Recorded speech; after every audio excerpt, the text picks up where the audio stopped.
വന്നു. അതില് മെയിൻസിന്റെ പരീക്ഷയ്ക്ക് എലിജിബിലിറ്റി നേടിയ എല്ലാ ഉദ്യോഗാർത്ഥികളും ഇതിൽ പാർട്ടിസിപ്പേറ്റ് ചെയ്യുന്ന എല്ലാവരെയും അഭിനന്ദിക്കുകയാണ്. നിങ്ങളുടെ വലിയൊരു എഫേർട്ടിന്റെ ഭാഗമായിട്ടാണ് നിങ്ങൾക്ക് ഈ ഒരു വിജയം നേടാൻ സാധിച്ചത്. അത് മെയിൻസിലും നിങ്ങൾക്ക് അതുപോലെ തന്നെയുള്ള വിജയം നേടി കേരള PSCയിലെ ഏറ്റവും പ്രസ്റ്റീജിയസ് ആയിട്ടുള്ള തസ്തികകളിലൊന്നായിട്ടുള്ള ഡിവിഷണൽ അക്കൗണ്ടന്റ് എന്ന പോസ്റ്റിലേക്ക് നിങ്ങൾക്ക് നിയമനം ലഭിക്കട്ടെ എന്ന് ആശംസിക്കുകയാണ്. ഇന്ന് ഈ വെബിനാർ ലീഡ് ചെയ്യുന്നത് A+ന്റെ എക്സ്പെർട്ട് ഫാക്കൽറ്റികളായിട്ടുള്ള വിഷ്ണു സാറും അതുപോലെ തന്നെ നിതിൻ സാറുമാണ്. കൊമേഴ്സിന്റെയും അക്കൗണ്ടൻസിയുടെയും അതുപോലെ തന്നെ മാത്തമാറ്റിക്സിന്റെയും എക്സ്പെർട്ട് ആയിട്ടുള്ള ഫാക്കൽറ്റികൾ ഈ രംഗത്ത് വർഷങ്ങളുടെ പരിചയമുള്ള ആളുകളാണ്. ഡിസ്ക്രിപ്റ്റീവ് എക്സാം പരിശീലന രംഗത്ത് തന്നെ വർഷങ്ങളുടെ പരിചയമുള്ള ആളുകളാണ്. അപ്പോൾ വിഷ്ണു സാറിനെ ഈ വെബിനാർ ലീഡ് ചെയ്യാനായിട്ട് ആദ്യമേ ക്ഷണിക്കുന്നു. Thank you sir. Thank you sir. Voice clear ആണല്ലോ അല്ലേ? വോയിസ് ക്ലിയർ അല്ലേ? ക്ലിയർ ആണ്. നിതിൻ സാറിന്റെ വാക്കുകൾ കടമെടുത്തിട്ട് തന്നെ തുടങ്ങട്ടെ. ഞാൻ വളരെ പ്രൗഡായിട്ട് ഒരു വെബിനാർ സെക്ഷൻ പ്രസന്റ് ചെയ്യാണ്. കാരണം 2 ലക്ഷത്തിൽ പരം കുട്ടികൾ എഴുതിയ ഒരു പരീക്ഷയ്ക്കകത്ത് 284 കുട്ടികൾക്കകത്ത് വന്നിട്ടുള്ള ആളുകളുമായിട്ടാണ് ഞാൻ സംവേദിക്കുന്നത്. അപ്പൊ അത്രയും മോട്ടിവേഷൻ ആയിട്ടും അത്രയും ക്രിയാത്മകതയോടുകൂടി അത്രയും ഫോക്കസിങ് ആയിട്ട് നിങ്ങൾ പഠിച്ചുകൊണ്ട് മാത്രമാണ് നിങ്ങൾക്ക് ഈ ലിസ്റ്റിൽ ഇടം പിടിക്കാൻ പറ്റിയത്. അതുകൊണ്ട് വളരെ പ്രൗഡാണ്. ആസ് എ ടീച്ചർ ഇങ്ങനെ ഒരു വെബിനാർ ഞാൻ പ്രസന്റ് ചെയ്യുമ്പോൾ തന്നെ ഞാൻ മെന്റലി വളരെ പ്രൗഡാണ്. ഓക്കെ, അത്രയും മോട്ടിവേറ്റഡ് ആയിട്ടുള്ള ഒരു ഗ്രൂപ്പ് ഓഫ് ആളുകളുമായിട്ട് സംവേദിക്കാൻ പറ്റുന്നു എന്ന് കരുതിക്കൊണ്ട് ഞാൻ തുടങ്ങുകയാണ്. അപ്പൊ നിങ്ങൾക്ക് വൺസ് എല്ലാവർക്കും വളരെ ഹൃദയത്തിന്റെ ഭാഷയിൽ എല്ലാവിധ ആശംസകളും അറിയിക്കുകയാണ്. നിങ്ങൾക്ക് ഈ ഒരു ഫോക്കസിങ്ങും ഈ ഒരു ആത്മാർത്ഥതയും ഇതിന്റെ തുടർച്ച എന്നോണം നിങ്ങൾക്ക് മെയിൻസ് എക്സാമിലേക്കും വരട്ടെ എന്ന് ആശംസിച്ചുകൊണ്ട് തുടങ്ങുകയാണ് കേട്ടോ. Okay, yes. നമുക്ക് ഡിവിഷണൽ അക്കൗണ്ട് എക്സാമിനെ പറ്റിയുള്ള ഒരു ബാക്ക്ഗ്രൗണ്ട് കാര്യങ്ങളൊക്കെ നിങ്ങൾക്ക് ഓൾറെഡി അറിയാം അല്ലെ? എക്സാമിന്റെ കാറ്റഗറി നമ്പർ അല്ലെ, എക്സാം എങ്ങനെയാണ്, പേപ്പർ 1, പേപ്പർ 2, പേപ്പർ 3, അതൊക്കെ ഏതൊക്കെ ഡേറ്റുകൾ നടക്കുന്നു, അങ്ങനെയുള്ള വിശദാംശങ്ങളൊക്കെ ഏറെക്കുറെ നിങ്ങൾക്ക് അറിയാവുന്ന കാര്യങ്ങളാണ്. അതിലേക്കൊന്നും പ്രത്യേകിച്ച് നമുക്ക് പറയേണ്ടതായിട്ടില്ല. ദെൻ സബ്ജക്റ്റിന്റെ പാറ്റേൺ എങ്ങനെയാണ്, പേപ്പർ 1, പേപ്പർ 2, പേപ്പർ 3, അങ്ങനെ 3 പേപ്പറിലാണ് നമുക്ക് പരീക്ഷ. ഇതിന്റെ വിശദാംശങ്ങൾ ഏറെക്കുറെ നല്ല രീതിയിൽ തന്നെ അവബോധം നിങ്ങൾക്കുണ്ട് അല്ലെ? അപ്പൊ നമ്മളെ സംബന്ധിച്ചോളം പാസ് മാർക്ക് എന്ന് പറയുന്നത് ഒരു ജസ്റ്റ് ഒരു ഏണിംഗ് പോയിന്റ് മാത്രമാണ് അല്ലെ? നമ്മളെ സംബന്ധിച്ചോളം നമ്മൾ കുറച്ചും കൂടെ ഈ പാസ് മാർക്കിന് ഉപരി നമ്മൾ റാങ്ക് ലിസ്റ്റിൽ ഏറ്റവും പ്രധാനപ്പെട്ട റാങ്കിൽ വരിക, അതാണ് നമ്മുടെ ഉത്തരവാദിത്വം എന്ന് പറയുന്നത് അല്ലെ? ആ റാങ്കിലേക്ക് എങ്ങനെ വരാം എന്നുള്ളതാണ് നമ്മളിവിടെ ഡിസ്കസ് ചെയ്യുന്നത്. ഓക്കെ, ഇവിടെ തൊട്ടാണ് നിങ്ങൾ ഈ പരീക്ഷയെ പറ്റി മനസ്സിലാക്കുന്നതും പരീക്ഷയെ പറ്റി എങ്ങനെ പോകണം എന്നുള്ളത് നിങ്ങൾ കൃത്യമായിട്ട് വിലയിരുത്തേണ്ടത്. ഡിസ്ക്രിപ്റ്റീവ് എക്സാം എന്ന് പറഞ്ഞു കഴിഞ്ഞാൽ നിങ്ങൾ ഏറ്റവും ആദ്യമേ മനസ്സിലാക്കേണ്ട ഒരു കാര്യം, ഡിസ്ക്രിപ്റ്റീവ് എക്സാം എന്ന് പറഞ്ഞാൽ നിങ്ങൾക്ക് എന്തെങ്കിലും മാർക്ക് തരണം ആ പരീക്ഷയ്ക്ക്, എന്നാണ് അതിന്റെ പ്രത്യേകത. ഇപ്പൊ നിങ്ങൾ ഒബ്ജക്റ്റീവ് പരീക്ഷയാണ് എഴുതുക അല്ലെ? ഒബ്ജക്റ്റീവുടെ പരീക്ഷ എന്താ പ്രശ്നം? നിങ്ങൾക്ക് തെറ്റിപ്പോയി അവിടെ തെറ്റി, ഒന്നുകിൽ നിങ്ങൾക്ക് നെഗറ്റീവ് മാർക്ക് കിട്ടും അല്ലെ? അങ്ങനെ ഒരു പോസിബിലിറ്റി ആണ് അവിടെ ഫേസ് ചെയ്യാനുള്ളത്. പക്ഷെ ഇവിടെ ഡിസ്ക്രിപ്റ്റീവ് എക്സാം എന്ന് പറഞ്ഞു കഴിഞ്ഞാൽ നിങ്ങൾ ഒരു പാസേജ് എഴുതി കഴിഞ്ഞാൽ അതിൻ്റെ അകത്ത് കണ്ടന്റ് ഉണ്ട്, അല്ലെങ്കിൽ റിലേറ്റഡ് ടു ദി ടോപ്പിക് അല്ലെങ്കിൽ ക്വസ്റ്റ്യൻ എന്തെങ്കിലും ഉണ്ടെങ്കിൽ നിങ്ങൾക്ക് തീർച്ചയായിട്ടും അവിടെ നിങ്ങൾക്ക് മാർക്ക് കിട്ടും. ഓക്കെ, അപ്പൊ ആ തരത്തിൽ കുറച്ചും കൂടെ നിങ്ങൾക്ക് നല്ല രീതിയിൽ മികവുറ്റ രീതിയിലേക്ക് മാർക്ക് സ്കോർ ചെയ്യാൻ പറ്റുന്ന ഒരു പ്ലാറ്റ്ഫോമാണ് ഡിസ്ക്രിപ്റ്റീവ് എക്സാം എന്ന് പറയുന്നത്. ഓക്കെ, പക്ഷെ ഇവിടെ ഡിസ്ക്രിപ്റ്റീവ് എക്സാം എന്ന് പറയുമ്പോൾ ഒരു റൈറ്റിംഗ് എക്സാം ആണ് അല്ലെ? നമ്മൾ എഴുത്ത് പരീക്ഷ എന്ന് പറയും. അപ്പൊ ഈ എഴുത്ത് പരീക്ഷയും ഒബ്ജക്റ്റീവ് പരീക്ഷയും തമ്മിൽ ഒരുപാട് വ്യത്യാസമുണ്ട്. ഓക്കെ, ഇപ്പൊ സിവിൽ സർവീസ് ഒക്കെ കിട്ടിയവർ പറയും അവർ നന്നായിട്ട് പ്രസന്റ് ചെയ്തു, നന്നായിട്ട് പഠിച്ചു, പക്ഷെ റിട്ടേൺ ടെസ്റ്റ് ഡിസ്ക്രിപ്റ്റീവ് ആകുമ്പോൾ അവർക്ക് എന്ത് ചെയ്യുന്നില്ല, അവർ എലിജിബിൾ ആവുന്നില്ല. ക്ലിയർ ആയോ? അങ്ങനെ ഹാൻഡ് റൈറ്റിങ്ങിന് പോലും 2-3 മാസം ഹാൻഡ് റൈറ്റിങ്ങിന് കോച്ചിങ് പോയിട്ടുള്ള ആളുകളുണ്ട് സിവിൽ സർവീസിന്. കാരണം റിട്ടേൺ ടെസ്റ്റ് ആണ്. അതുകൊണ്ട് എഴുത്തു പരീക്ഷയ്ക്ക് വേണ്ട സ്ട്രാറ്റജികൾ വേറെയാണ്. റിലയൻസിന്റെ സ്ട്രാറ്റജീസ് അല്ല എഴുത്തു പരീക്ഷയ്ക്ക്. മനസ്സിലാവുന്നുണ്ടോ? നിങ്ങൾക്ക് നന്നായിട്ട് കണ്ടന്റ് അറിയാം, നന്നായിട്ട് നിങ്ങൾക്ക് നോളജ് ഉണ്ട്, നിങ്ങൾക്ക് ഈ 3 പേപ്പറിനെ പറ്റി നല്ല ധാരണയുണ്ടെങ്കിൽ പോലും പ്രസന്റേഷൻ നിങ്ങൾ എങ്ങനെ പ്രസന്റ് ചെയ്യുന്നു എന്ന് ആസ്പദമാക്കിയിട്ടാണ് നിങ്ങളുടെ സ്കോർ നിശ്ചയിക്കപ്പെടുന്നത്. അപ്പോൾ പ്രസന്റേഷൻ എഴുത്തു പരീക്ഷയ്ക്ക് വളരെ വളരെ വളരെ മക്കളെ ഇമ്പോർട്ടന്റ് ആണ്. അതിന്റെ നിങ്ങൾ എപ്പോഴും ആലോചിക്കേണ്ടത് നിങ്ങൾക്കുള്ള ഒരു മിസ്റ്റേക്കിലാണ് നിങ്ങൾ സ്റ്റാർട്ട് ചെയ്യുന്നത് എഴുത്തു പരീക്ഷ. കാരണം നമ്മൾ യൂണിവേഴ്സിറ്റി പരീക്ഷകൾ ഒക്കെ പഠിച്ച് എഴുതി ശീലിച്ച ആൾക്കാരാണ് അല്ലെ? PG ആണെങ്കിലും UG ആണെങ്കിലും നമ്മൾ യൂണിവേഴ്സിറ്റി പരീക്ഷയിലാണ് എഴുത്ത് പരീക്ഷ കൂടുതൽ നമ്മൾ അഭിമുഖീകരിച്ചിട്ടുള്ളത്. ഇതിനൊരു പാസ്റ്റ് ആയിട്ടുള്ള പരീക്ഷ. അപ്പൊ അവിടെയൊക്കെ നമ്മൾ എന്ത് കിട്ടുന്നു, ഒരു ചോദ്യം നമുക്ക് കിട്ടുവാണ്. ഒരു ചോദ്യം നമ്മൾ വന്നു, ആ ചോദ്യത്തിന് നിങ്ങൾക്ക് പശുവിന്റെയും തെങ്ങിന്റെയും കഥ അറിയാമെന്ന് ഞാൻ വിചാരിക്കുന്നു. എങ്ങനെയാണ്? രാമു എന്നൊരു കുട്ടി, ഓക്കെ, അവൻ പഠിച്ചുകൊണ്ട് പോയത് തെങ്ങിനെ പറ്റിയാണ്. കുട്ടി പഠിച്ചത് തെങ്ങിനെ പറ്റിയാണ്, പക്ഷെ ചോദ്യം എന്ന് വന്നത് എന്തായിരുന്നു? പശുവിനെ പറ്റിയാണ്. അപ്പൊ കുട്ടി എന്ത് ചെയ്തെന്ന് പറഞ്ഞാൽ പശുവിനെ പിടിച്ച് എന്ത് ചെയ്തു? തെങ്ങിനെ തൊട്ട് കെട്ടി. എന്നിട്ട് എന്ത് ചെയ്തു? തെങ്ങിനെ പറ്റി എഴുതി എന്ന് പറഞ്ഞാൽ എന്താണ്? വളരെ വിശദാംശങ്ങളായിട്ട് ഇങ്ങനെ ഗ്യാസ് അടിക്കുന്നു, അതൊക്കെ ചോദ്യം വേറെ ഉത്തരം വേറെ. ആ ലൈനിലാണ് പലപ്പോഴും നമ്മൾ യൂണിവേഴ്സിറ്റി എക്സാമുകളൊക്കെ അഭിമുഖീകരിക്കുന്നത്, അല്ലെ? അല്ലെങ്കിൽ നമ്മൾ ആദ്യത്തെ ഒരു കുറച്ച് സെന്റൻസ്, ഇൻട്രൊഡക്ഷൻ പാർട്ട്, എന്തെങ്കിലും ടോപ്പിക് റിലേറ്റഡ് ആയിട്ട് എഴുതും, ബാക്കി നമുക്ക് അറിയാവുന്ന എല്ലാം എഴുതും, അല്ലെ? ആ രീതിയിലാണ് നമ്മൾ യൂണിവേഴ്സിറ്റി എക്സാമുകളെ ശീലീകരിച്ച് പോയിട്ടുള്ളത്. ഇവിടെ ഒരു മാറ്റം നമുക്ക് വളരെ കൃത്യമായിട്ട് വരണം. അപ്പൊ നമുക്കൊരു മിസ്റ്റേക്ക് എപ്പോഴും കിടക്കും. ഒരു ചോദ്യം കിട്ടി അപ്പൊ തന്നെ ആൻസർ ചെയ്യുന്ന രീതിയിലേക്ക് നമ്മൾ മാറും. അപ്പൊ ഇവിടെ നിങ്ങൾ ഈ സ്ട്രാറ്റജീസ് വളരെ വളരെ വളരെ കൃത്യമായിട്ട് മനസ്സിലാക്കി പോകേണ്ടതായിട്ടുണ്ട്. ഓരോ സ്ട്രാറ്റജീസും കൃത്യമായിട്ട് നിങ്ങളുടെ മൈൻഡിലേക്ക് വരണം. ഓക്കെ, അപ്പൊ അതാണ് വളരെ വളരെ ഇമ്പോർട്ടന്റ് ആയിട്ടുള്ള ഒരു കാര്യം എന്ന് പറയുന്നത്. നമുക്ക് ഓരോ സ്ട്രാറ്റജീസ് എങ്ങനെയാണെന്ന് വളരെ വിശദമായിട്ട് നോക്കാം. നിങ്ങൾക്ക് കൃത്യമായിട്ടും എക്സാമിനേഷൻ ഔട്ട്പുട്ട് കിട്ടുന്ന രീതിയിലുള്ള ഒരു പ്രസന്റേഷൻ ആണ്. അപ്പൊ പ്രസന്റേഷന്റെ ലാസ്റ്റ് വരെ നിങ്ങൾ പങ്കെടുക്കുകയാണെങ്കിൽ കൃത്യമായിട്ട് നിങ്ങളുടെ ഔട്ട്പുട്ട്, ഇതിനകത്ത് ഓരോ ക്വസ്റ്റിനും എങ്ങനെ ആൻസർ ചെയ്യുന്നുള്ള രീതി വരെ പ്രാക്ടിക്കൽ രീതിയിലാണ് നമ്മുടെ വെബിനാർ സെക്ഷൻ പോയിരിക്കുന്നത്. അതുകൊണ്ട് നിങ്ങൾക്ക് കൃത്യമായിട്ട് ഇതിന്റെ ഔട്ട്പുട്ട് കിട്ടുന്ന രീതിയിലാണ് നമ്മൾ പ്രസന്റേഷൻ ചെയ്തിരിക്കുന്നത്. യെസ്, നോക്കൂ, ഫസ്റ്റ് സ്ട്രാറ്റജി എന്ന് പറയുന്നത് read the question toys, target the core demand. എന്താണോ സബ്ജക്റ്റ് ഡിമാൻഡ് ചെയ്യുന്നത്, അല്ലെങ്കിൽ ആ ക്വസ്റ്റ്യൻ ഡിമാൻഡ് ചെയ്യുന്ന ആ കോർ വേണം നിങ്ങൾ എന്ത് ചെയ്യാൻ, അനലൈസ് ചെയ്യാൻ. മനസ്സിലാവുന്നുണ്ടോ? ഓക്കെ, അതായത് ഒരു ടോപ്പിക് ചോദിക്കുന്നു, നിങ്ങൾക്ക് അറിയാവുന്ന എഴുതുകയല്ല വേണ്ടത്. എന്താണോ ക്വസ്റ്റ്യൻ ഡിമാൻഡ് ചെയ്യുന്ന കോർ ആസ്പെക്ട്, അതിനെ വേണം ഫോക്കസ് ചെയ്യാൻ. ക്ലിയർ ആവുന്നുണ്ടോ? ഓക്കെ, വേണമെങ്കിൽ നിങ്ങൾക്ക് എന്ത് ചെയ്യാൻ പറ്റും, ആ സാധനം ഒന്ന് പ്രൊജക്ട് ചെയ്ത് നിങ്ങളുടെ മൈൻഡിലേക്ക് തന്നെ ഫിക്സ് ചെയ്യണം. എന്താണ് കോർ ഐഡിയ എന്നുള്ളത്? ഓക്കെ, ആ കോർ ഐഡിയ ഏതാണെന്നുള്ളത് 2 തവണയെങ്കിലും മനസ്സിൽ ഉറപ്പിച്ചിരിക്കണം ഒരു ക്വസ്റ്റ്യൻ എടുക്കുന്നതിന് മുമ്പ്. ഓക്കെ, ചോദിക്കുന്ന ചോദ്യം നമ്മൾ MCQ പോലല്ല, ചോദിക്കുന്ന ഡിസ്ക്രിപ്റ്റീവ് ചോദ്യമാണ്.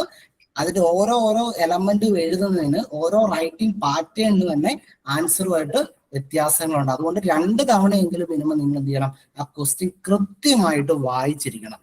Yes, then identify the action word, വളരെ ഇമ്പോർട്ടന്റ് ആണ്. യെസ്, ഡിഫൈൻ എന്ന് പറഞ്ഞാലും, അനലൈസ് എന്ന് പറഞ്ഞാലും, കമ്പയർ എന്ന് പറഞ്ഞാലും, ഡിസ്കസ് എന്ന് പറഞ്ഞാലും ചോദ്യകർത്താവ് ഉദ്ദേശിക്കുന്നത് ആൻസർ വ്യത്യസ്തമാണ്. ഒരേ ചോദ്യം തന്നെ ഡിഫൈൻ എന്ന് പറയുന്നു, അനലൈസ് എന്ന് പറയുന്നു, കമ്പയർ എന്ന് പറയുന്നു, ഡിസ്കസ് എന്ന് പറയുന്നു കഴിഞ്ഞാൽ ഇതിന്റെ ആൻസർ വ്യത്യസ്തമാണ്. അതുകൊണ്ടാണ് ഞാൻ പറയുന്നത്, ചോദ്യം എന്താണെന്ന് കൃത്യമായിട്ട് മനസ്സിലാക്കിയിട്ട് ചോദ്യകർത്താവ് എന്താണോ നിങ്ങളോട് ചോദിക്കാൻ ഉദ്ദേശിക്കുന്നത് അതിന് ഉത്തരം വേണം എഴുതാൻ. ക്ലിയർ ആണെന്നുണ്ടോ? യെസ്, അപ്പൊ ഞാൻ ജസ്റ്റ് ഒരു ഉദാഹരണം പറഞ്ഞു കഴിഞ്ഞാൽ, നമ്മൾ ഡിസ്കസ് എന്ന് പറഞ്ഞൊരു ക്വസ്റ്റ്യൻ പേപ്പറിൽ കാണുകയാണ്. ഡിസ്കസ് ദി എന്ന് പറഞ്ഞ് തുടങ്ങുവാണ്, ഡിസ്കസ്. ഓക്കെ, അല്ലെങ്കിൽ നിങ്ങൾ വേണമെങ്കിൽ നോട്ട് ചെയ്ത് വെക്കാം കേട്ടോ. എക്സ്പ്ലെയിൻ, യെസ്, എലാബറേറ്റ്, അല്ലെങ്കിൽ എലൂസിഡേറ്റ്. യെസ്, ഡിസ്കസ് ആകാം, എക്സ്പ്ലെയിൻ ആകാം, യെസ്, എലാബറേറ്റ് ആകാം. ഇതിനെല്ലാം ഒരേ മീനിങ് ആണ്. ക്ലിയർ ആവുന്നുണ്ടോ? ഒരേപോലത്തെ ആസ്പെക്റ്റിലുള്ള ചോദ്യങ്ങളാണ് ഇതെല്ലാം. ഓക്കെ, ഈ കീവേഡ് എവിടെ വന്നാലും അതിനെല്ലാം ഒരേ മാനദണ്ഡമാണ്. ഓക്കെ, അതായത് നിങ്ങൾ വെറുതെ ഫോർമലായിട്ട് നിങ്ങൾ എന്ത് ചെയ്താൽ മതി, അത് എന്താണെന്ന് എക്സ്പ്ലെയിൻ ചെയ്താൽ മതി. ഫോർമലായിട്ട് നിങ്ങൾ അത് എക്സ്പ്ലെയിൻ ചെയ്താൽ മതി. മനസ്സിലാവുന്നുണ്ടോ? ഓക്കെ, അതായത് നിങ്ങളുടെ ഒപ്പീനിയൻ ഇവിടെ ആവശ്യമില്ല. മനസ്സിലാവുന്നുണ്ടോ? നമ്മുടേതായ അഭിപ്രായങ്ങൾ കാണുമല്ലോ ചില ചോദ്യങ്ങൾക്ക്. അങ്ങനെയുള്ള നിങ്ങളുടെ പേഴ്സണൽ ഇന്റർപ്രിട്ടേഷൻസോ ഒപ്പീനിയനോ ഇവിടെ ആവശ്യമില്ല. എന്ത് മാത്രമേ ഉള്ളൂ, ചോദ്യം എന്താണോ അതിന് കൃത്യമായിട്ടുള്ള ഫോർമൽ സ്ട്രക്ചേർഡ് ആയിട്ടുള്ള മറുപടി പറയുക. സബ്ജക്റ്റീവ് പെർസ്പെക്റ്റീവ് ഇവിടെ ആവശ്യമില്ലെന്ന് അർത്ഥം. ക്ലിയർ ആണോ? ഓക്കെ, നിങ്ങൾക്ക് ഇവിടെ എന്ത് ചെയ്യാം, ഇവിടെ എക്സാമ്പിൾസ് കോട്ട് ചെയ്യുന്നതിൽ തെറ്റില്ല. മനസ്സിലാണോ? ഒരു ചോദ്യം ചോദിക്കുന്നു, ഡിസ്കസ് എന്ന് പറഞ്ഞാൽ, അല്ലെങ്കിൽ എക്സ്പ്ലെയിൻ, എലാബറേറ്റ്, എലൂസിഡേറ്റ് എന്നൊക്കെ പറഞ്ഞ് നമ്മളോട് ചോദിക്കുവാണെങ്കിൽ അവിടെ നമുക്ക് എന്ത് ആഡ് ചെയ്യാം, എക്സാമ്പിൾ ആഡ് ചെയ്യുന്നതിന് പ്രശ്നമില്ല. പക്ഷെ ഒപ്പീനിയൻ ഒരു കാരണവശാലും ആഡ് ചെയ്യാൻ പാടില്ല. അത് ഫോർമൽ എക്സ്പ്ലനേഷൻ ആവശ്യപ്പെടുന്ന ക്വസ്റ്റ്യൻ ആണ്. ക്ലിയർ ആവുന്നുണ്ടോ? യെസ്. ദെൻ അടുത്തൊരു സെഗ്മെന്റ് വരുന്നത് നിങ്ങളോട് ചോദിക്കുവാണ്, illustrate, enumerate, evaluate, examine, analyse. ഇങ്ങനെയുള്ള questions high level analytical questions ആണ്. ഇങ്ങനെയുള്ള ക്വസ്റ്റ്യൻസ് വരുമ്പോൾ നിങ്ങൾ വളരെ സൂക്ഷിച്ച് വേണം നിങ്ങൾ ആൻസർ ചെയ്യാൻ. ഓക്കെ, ഏതൊക്കെയാണ്? ഇലുസ്ട്രേറ്റ്, എന്യൂമറേറ്റ്, ഇവാലുവേറ്റ്, എക്സാം, അനലൈസ്. ഈ തരത്തിലുള്ള കീവേഡുകൾ വരുമ്പോൾ നിങ്ങളുടെ ഡയറക്ഷൻസ് കൃത്യമായിട്ട് ഓർക്കണം. ഹൈ ലെവൽ അനലിറ്റിക്കൽ ക്വസ്റ്റ്യൻ ആണ്, അതിന് പ്രാക്ടിക്കൽ ഇംപ്ലിക്കേഷൻസ് ആവശ്യമുണ്ട് ആ ക്വസ്റ്റ്യൻ എന്നുള്ളത് കൃത്യമായിട്ട് മനസ്സിലാക്കിക്കോളാം.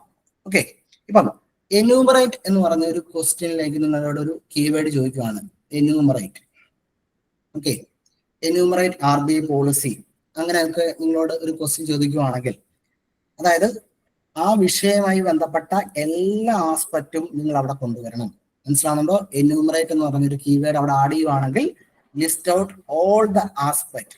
ഓക്കെ, എവിടെ? എന്യൂമറേറ്റിനകത്ത് കൊണ്ടുവരണം. മനസ്സിലാവുണ്ടോ? എല്ലാ പോയിന്റും നിങ്ങൾക്ക് എന്ത് ചെയ്യാൻ പറ്റും? അവിടെ ഡിസ്കസ് ചെയ്യാൻ പറ്റും. ക്ലിയർ? ഇനി കമന്റ് എന്ന് ചോദിക്കുകയാണ്, ഒരു ക്വസ്റ്റ്യനിൽ നിങ്ങളോട് കമന്റ് എന്ന് ചോദിക്കുകയാണ്, അല്ലെങ്കിൽ ഡു യു എഗ്രി എന്ന രീതിയിലാണ് ആ സ്റ്റേറ്റ്മെന്റുകൾ അല്ലെങ്കിൽ ആ ക്വസ്റ്റ്യനിൽ ഉൾപ്പെടുത്തിയിട്ടുണ്ടെങ്കിൽ നിങ്ങൾ എന്ത് മനസ്സിലാക്കുക? നിങ്ങളുടെ ഒപ്പീനിയൻ ആണ് ചോദിക്കുന്നത്. നിങ്ങൾക്ക് ധൈര്യമായിട്ട് നിങ്ങളുടെ പെർസ്പെക്റ്റീവോടെ എഴുതാം. മനസ്സിലാവുന്നുണ്ടോ? ഓരോ ചോദ്യങ്ങളിലും കർത്താവ് എന്താണോ ഉദ്ദേശിക്കുന്നത് അതനുസരിച്ച് വേണം നിങ്ങളുടെ എന്ത് ചെയ്യണം, പേപ്പർ അറേഞ്ച് ചെയ്യാൻ. അത് വളരെ വളരെ ഇമ്പോർട്ടൻ്റ് ആണ്.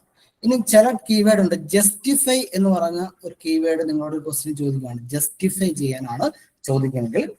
നിങ്ങളുടെ ഒപ്പീനിയൻ അവിടെ മാറ്റർ അല്ല, ശ്രദ്ധിച്ചോണം കേട്ടോ. നിങ്ങളുടെ ഒപ്പീനിയൻ അവിടെ മാറ്റർ അല്ല. നിങ്ങൾ എന്ത് ചെയ്യണം? നിങ്ങൾ ഈ സ്റ്റേറ്റ്മെന്റ്, ഏതാ സ്റ്റേറ്റ്മെന്റ് ഉദ്ദേശിക്കുന്ന ക്വസ്റ്റ്യൻ കേട്ടോ, ഈ സ്റ്റേറ്റ്മെന്റ് നിങ്ങൾ എക്സാമ്പിൾസ് അല്ലെങ്കിൽ എവിഡൻസ് വെച്ചിട്ട് നിങ്ങൾ എന്ത് ചെയ്യണം? പറയണം. ക്ലിയർ ആണല്ലോ?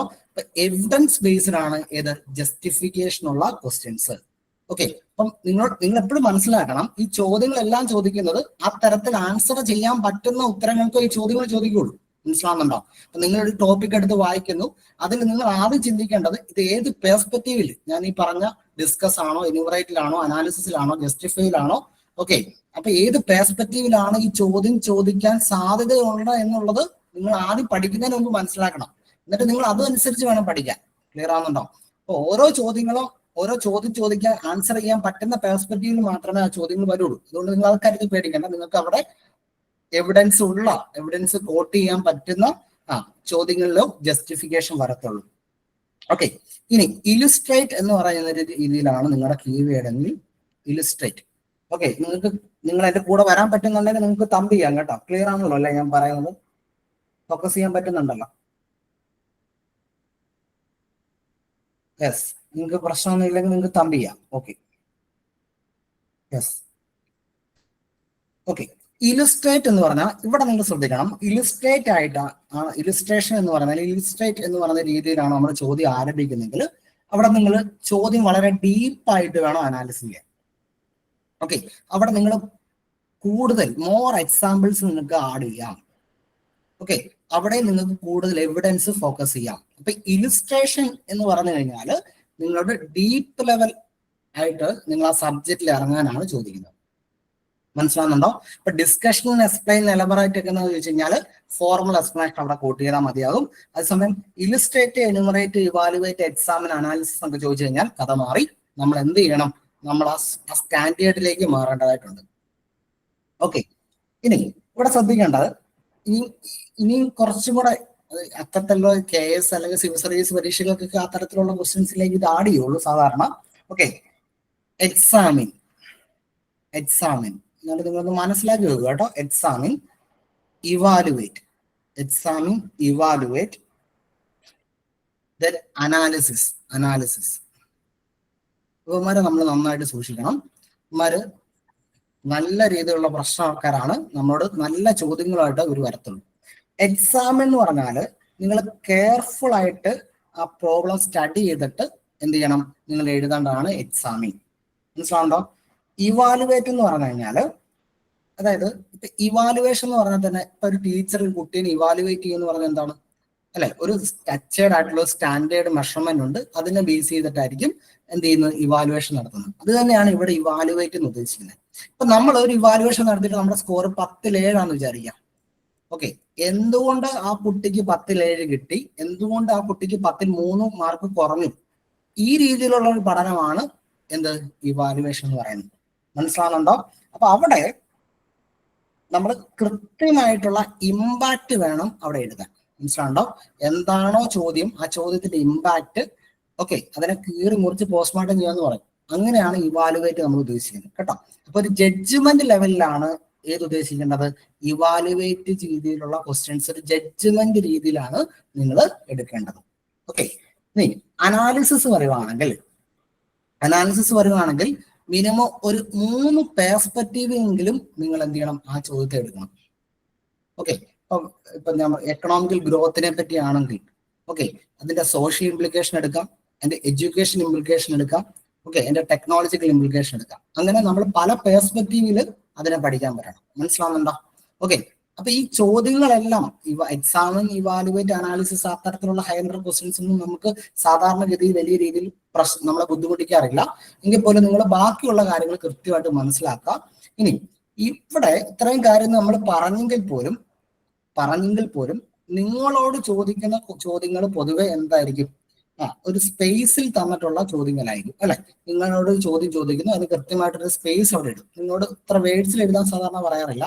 ഓക്കെ, സിവിൽ സർവീസിനൊക്കെ ആണെങ്കിൽ ഇത്ര വേർഡ്സിൽ തന്നെ എഴുതണമെന്ന് അവിടെ സ്പെസിഫൈ ചെയ്യും. നിങ്ങൾക്ക് ഇവിടെ സ്പേസ് ആയിരിക്കും പ്രൊവൈഡ് ചെയ്യുന്നത്. അപ്പൊ നിങ്ങൾ ആ സ്പേസിൽ എഴുതാനുള്ള കണ്ടന്റ് നിങ്ങൾക്ക് ഉണ്ടായാൽ മതി. ക്ലിയർ ആണെന്നുണ്ടോ?